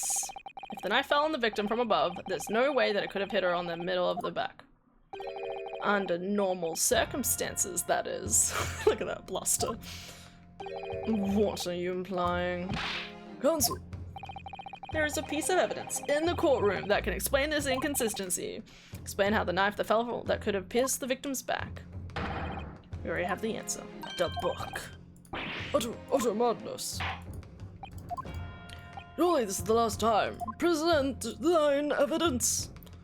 I'm glad I've at least vaguely figured this out. If it's not the book, I'll be shocked. Take that! Okay, we're good. This, the fourth book found at the scene, is the final piece of evidence the defense will present. The burnt book. Is that not Mr. Garrett book? Yes, and to understand... Oh, no. Oh my god. I'm losing my ability to speak. That's how tired I am, god. I, need to, stretch my gums out again. To understand its significance, we need to consider how it came to be at the scene in the first place. This photographic print shows clearly the book in question, and the victim holding it in her hand. As we all well know, it was the police constable that put the book between her fingers like that. Quite so, as part of his wholesale transplanting of the crime scene to the opposite side of the road. That's true, however, as part of his testimony, Constable B made an extremely enlightening statement on that point.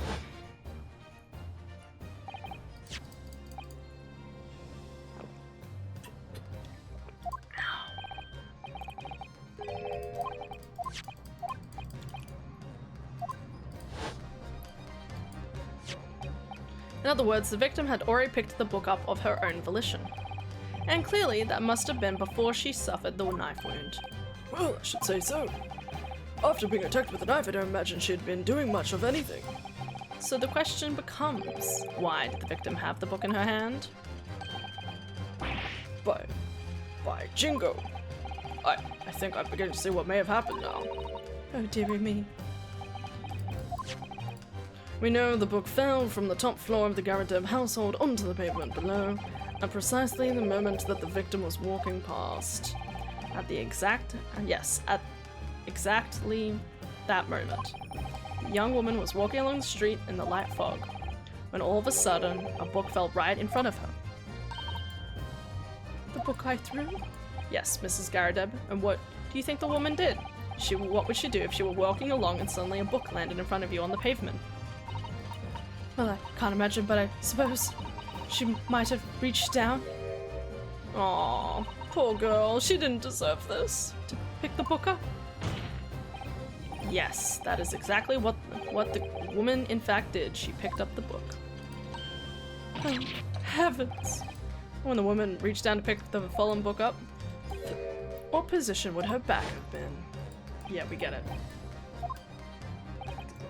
Then, in the very next moment, while the woman was still bent over picking the book up. Aww. The next object fell from the roof above, the jackknife straight into the middle of her back. What a crazy story. Yo, Balvorn! Thank you for the raid. From Middle-earth to the courtroom, what? We trade our swords for evidence. Time to solve mysteries with Wings of Exzellion. What a amazing raid message. Hi, Balvorn. Thank you for the raid. Much appreciated. How you doing?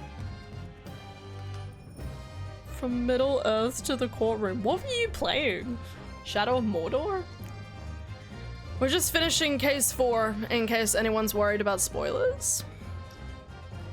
Walking by chance directly behind Miss Green was the defendant, Saseki Natsume. Well, I never. It appeared to Mr. Natsume that the woman simply collapsed on the floor. In the dark and the fog, he didn't see the knife falling on her from above. And from the other direction, the constable and his wife saw no one but the victim and her apparent attacker. So there was never really a real culprit to run from the scene in the first place. I'm doing good, how are you? I am so tired. Thank you for the follow, Rika Akari. Much appreciated. I feel like I butchered that pronunciation right now, but shh, it's late. I've been saying so many words, like, my mouth is struggling now. I'm very tired. The Battle for Middle-earth. It's an old RTS game based on the Lord of the Rings movies. Ooh, very cool. Like, I feel like I saw a clip of maybe that game literally today, which is a funny coincidence. It showed a picture of Delph fighting and throwing javelins. It was very strange. Same game. Need to figure out how to capture it properly tomorrow. You got this. I don't know what system you're doing it on, but you'll figure it out. No, this was nothing more than a series of unlikely events that culminated in an unfortunate accident. And that is the real truth behind this case. We did it! Yeah! Bedtime! I was there, Balvorn, all those years ago when it was released. Aww. Very first time you showed me that knife, I had my suspicions. I wondered if perhaps it might have been something like that. Oh, there, old bean. Poor Mrs. Garrett. Of course, I never meant for anything of the sort to happen, but it was all my fault, wasn't it?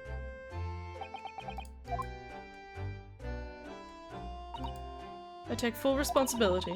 I let my anger get the better of me, I threw that book, and I threw the knife as well. It was an accident though, so it's not really a problem, and theoretically, person's not dead. Gandalf throwing spears, that was probably a clip from the Return of the King game. Oh, okay. You were there 3,000 years ago at the bottom of Mount Doom. Yeah. Absolutely. John dear. It's alright, I know. Aww. I'm ever so sorry. Truly. I'm sorry. Aww. Poor girlie. Oh, he picked her up. Oh. I'm so fine. I'm so proud of him. Catching his wife despite his sore knees. Oh, what a good man. Oh, I'm so fine. Lord Van Zeeks, what news of Mrs. Garrett? She's been taken to the infirmary. It would appear that today's events have left her in an especially flustered state. However, I believe she will recover in due course. There's no cause for concern. Yes, unbeknownst to themselves, they caused what could easily have been a terrible tragedy. They shall have to prepare themselves for consequences of their actions. Bro, how would you even do this? Like, okay, modern day. If you accidentally threw a knife out a window, fell down and hit somebody. I guess that's just negligence, right? Well, you wouldn't, hopefully it wouldn't kill anybody, but there's a big difference between negligence and murder, you know?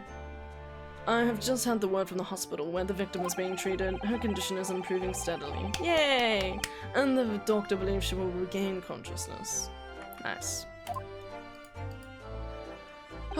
It's strange. We've been talking about the victim all this time, but we never once met her. How wonderful. The woman is out of danger, it seems. Yeah, that is good news. So, Saseki Natsume. I'm proud of you, man. Oh my god, that poor man. Just a small one. I forgot that you actually need a bit of tactics in the game too. I lost a couple of times due to poor planning. I don't know anything about the game, I'm sorry.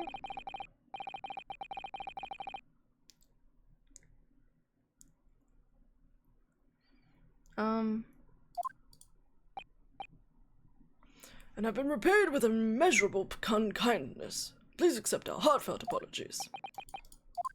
No worries.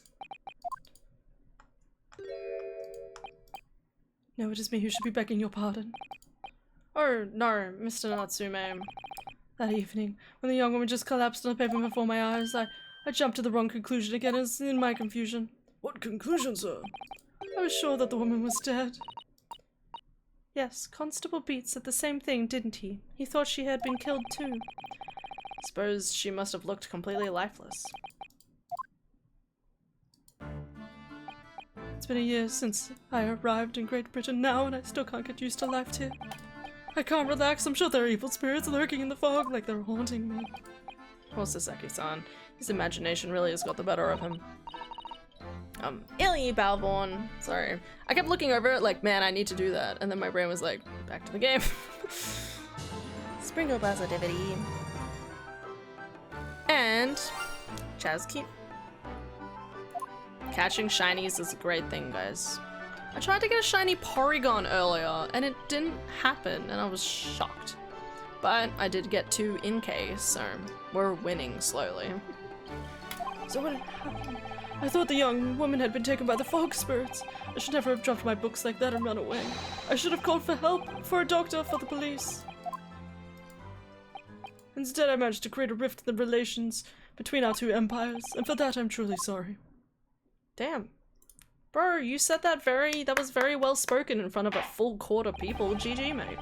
One could indeed say that some sort of mischievous spirit has been out there, I think.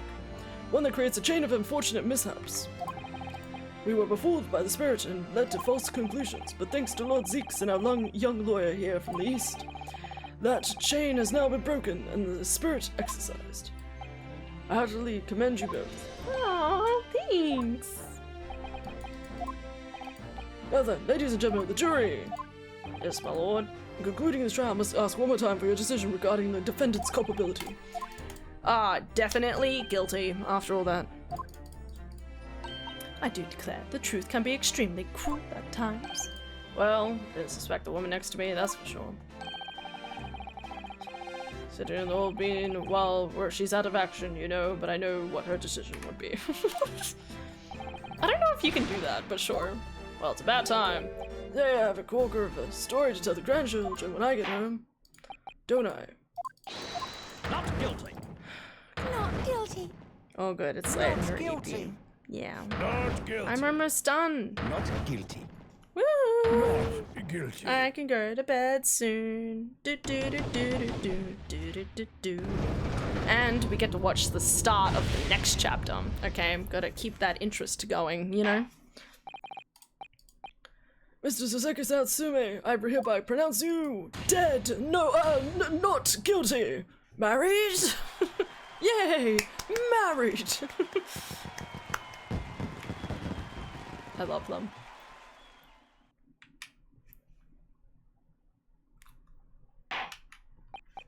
Finally, Mr. Natsume, Oh, yes, Lord, sir. you are now a free man once more. It's my hope that you will continue to further your education in British culture. And may you never again be brought before me. Oh, yes, sir, of course. All my life, I swear I'll never set foot in a courtroom again. I'm transported to tears. He's gonna be a juror in one of the next court cases. Thank you, counsel. Court adjourned.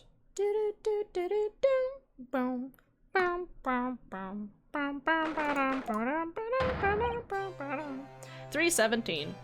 Oh, Loco. That me. Wait, you mean me? Of course. Is there another locum here? Is there even one? Compared to the original locum student, now your name has become rather short, hasn't it? What's wrong with using my actual name? Oh, at last, I'm free, I'm free! Joyful, jealous, jubilant, jubilation! Heady, hearty, happiness, hurrah! Oh, I am pleased. Mr. Natsume is delighted. Would it be so hard just to say that then? You did it. Save me from the brink. What happened to the poor woman who was in no way your fault happened after all? Oh, fucking words. Ugh! No, no, no, not that. Lovely, loyal, locum, loyal. Yeah? I mean, as I said before, I just never got used to life here in Great Britain. Every time I look over my shoulder, I see foreigners, see towering brick buildings, and from high up windows, I see them looking down on me, laughing. Look at that little hunchback. Oh dear. I'm sure it's all in your head, Mr. Natsume. But today, you, lawyer, gave me gloom. You gave my gloom the boot. It looks like he's doing the running pose. You stood firm behind the baronical bench, behind my babbling British. You battled to the bitter end, laying bare the baffling truth. And when I beheld the blinding fireworks from among the beams of the Bailey's roof, I bellowed, "Behold, the best barrister ever born!" That was great, I love that. That's very flattering. We're very pleased for you. This has given me a wonderful anecdote to recount to my old friends back in Japan. An anecdote. There you are, my dear fellows. Oh, I apologize for keeping you waiting. I rose late this morning. 3 p.m. Oh, Mr. Sholmes, what a pleasure to see you. I see I am not here a moment too soon. A disaster has been averted, I'm glad to say. Oh? The trial shall begin presently, Naruhodo, and I wish you the very best of luck. It just finished. What? No, then my haste was in vain.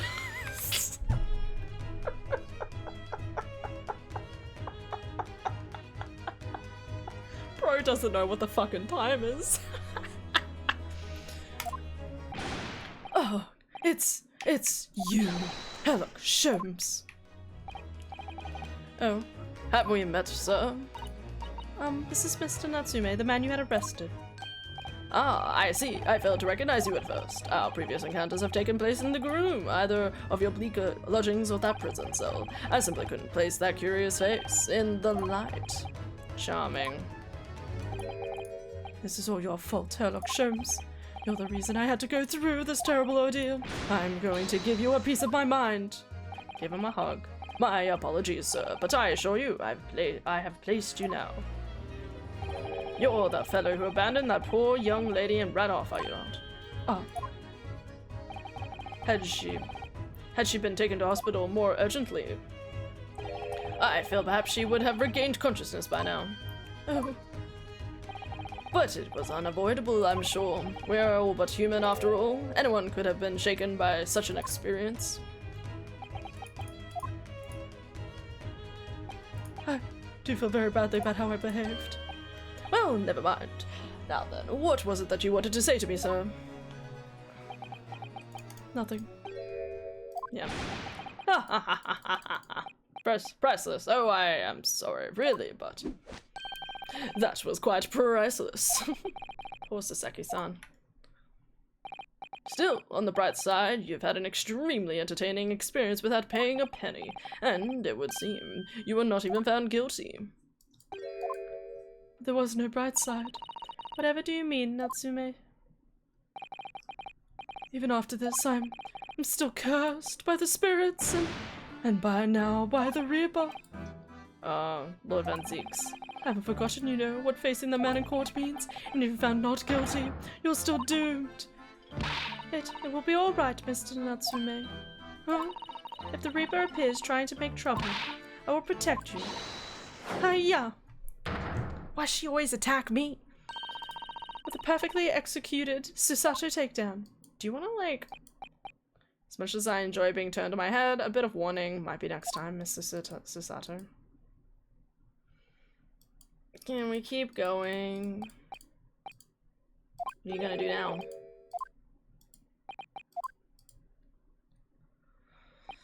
Yes, I intend to return to my homeland now. It has already been a year since I arrived here in Great Britain. I've visited universities, libraries, bookshops. I've been honored with the tutelage of professors. I've learned so much about the wealth of literature here and the city it has shaped, and I've come to realize that it is my own calling to sail home and tell my fellow countrymen about it. That's very touching, Mr. Natsume. Or in perhaps very less veiled terms, you wish to withdraw halfway around the world to escape the terrors of the Reaper's curse? That's not it at all. It's a good idea, though. The more I learn of literature, the more this strange feeling claws at my insides. I feel compelled to return to my roots and attempt to pen a work of my own. Ah. The literature by Soseki-san. And what about Miss Sato and yourself, Naruhodo-san? Sorry about us. Will you return to Japan alongside your mustached compatriot? Why would we? A week has not yet passed since we arrived in London. Only now does it feel as though we have finally found our feet. And you are accommodated in a hotel at present, are you not? That's right, but we need to find lodgings before it bankrupts us. I've calculated we can only afford another 10 nights before our entire budget is exhausted. Well then, You should take my lodgings. I knew it! I think I said that earlier. I was like, we could take this apartment now that he's arrested. Windowless room? oh, but what it lacks in windows, it's more than makes up for a floor, a ceiling, and a walls. Great. And of course, I'll be happy to leave behind the accursed evil spirit. Am I an evil spirit? Oh, yes. Oh yes. Try to suffocate you while you sleep. It's the gas. It's an infallible wake-up call. the gas. We'll think about it if that's alright. Perhaps I could offer a more welcome alternative. Would you consider taking lodgings with me? Do you have space? Well, a vacancy has conveniently presented itself. Those up in the attic, I might add. The brother. Are you sure it isn't just a storage loft? I spoke with the landlady this very morning on the matter of the price, and Iris is cleaning the room as we speak. You must come at once. I presume you have no luggage to speak of. Oh, this is simply wonderful. What an honor to be invited to taking lodgings in the great detective's officer's attic. I'm too overcome for words. So you're suggesting we look elsewhere is out then? Then it's settled. Iris will prepare a welcome dinner this evening. And you must come too, Mr. Natsume. I insist. I don't know what to say, but thank you and yes. Wonderful, but let's go complete the paperwork for your formal release, Mr. Natsume. It shan't take long. Somebody's happy.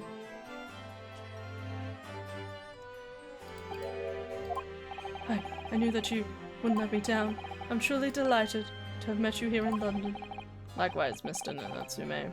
It's been a privilege meeting you two. God, this keeps going. Let me go to bed. Please. We'll meet again one day. Yes, I'm sure. And hopefully by then, I'll be a successful lawyer, and you won't be dead. Hopefully by then, I'll be a successful author. Well, my fellow, our carriage appears to have arrived. You have a carriage? I can afford that. I've little doubt Mr. Natsume will be released in time for dinner this evening. And so, with Soseki-san's innocence is successfully established, rode with Mr. Sholmes to 2221 Baker Speak. Your nice room. 441. You know what? Let's just leave it here. I was really excited to see the start of the next chapter, but...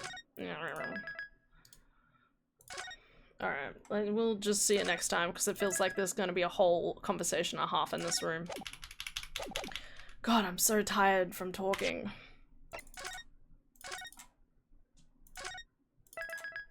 Alright, bedtime. So again, reminder guys, stream probably isn't happening tomorrow, okay? Probably. Just keep saying that, probably. Who knows? I might change my mind. It depends. Why not? I've been invited to a housewarming party.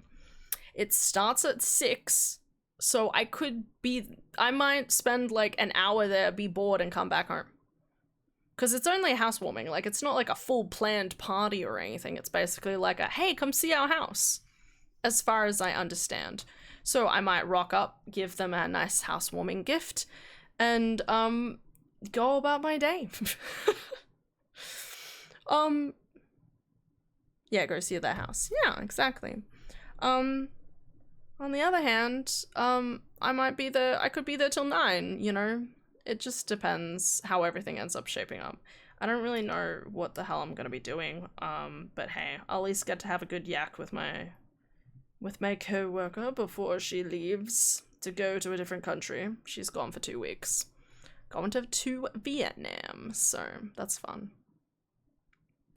Anyway, just don't give them a pineapple. Why? Now I want to do that. Why should I not give them a pineapple? I could give them a whole fresh pineapple. That sounds like a good thing. Please don't. Okay. There's a reason I won't mention it here. Okay. Anyway, thank you guys so much for watching. Hope you'll have an excellent day today and tomorrow. Make sure it's upside down. Well, I mean, upside down pineapple is pretty good. It's pretty good.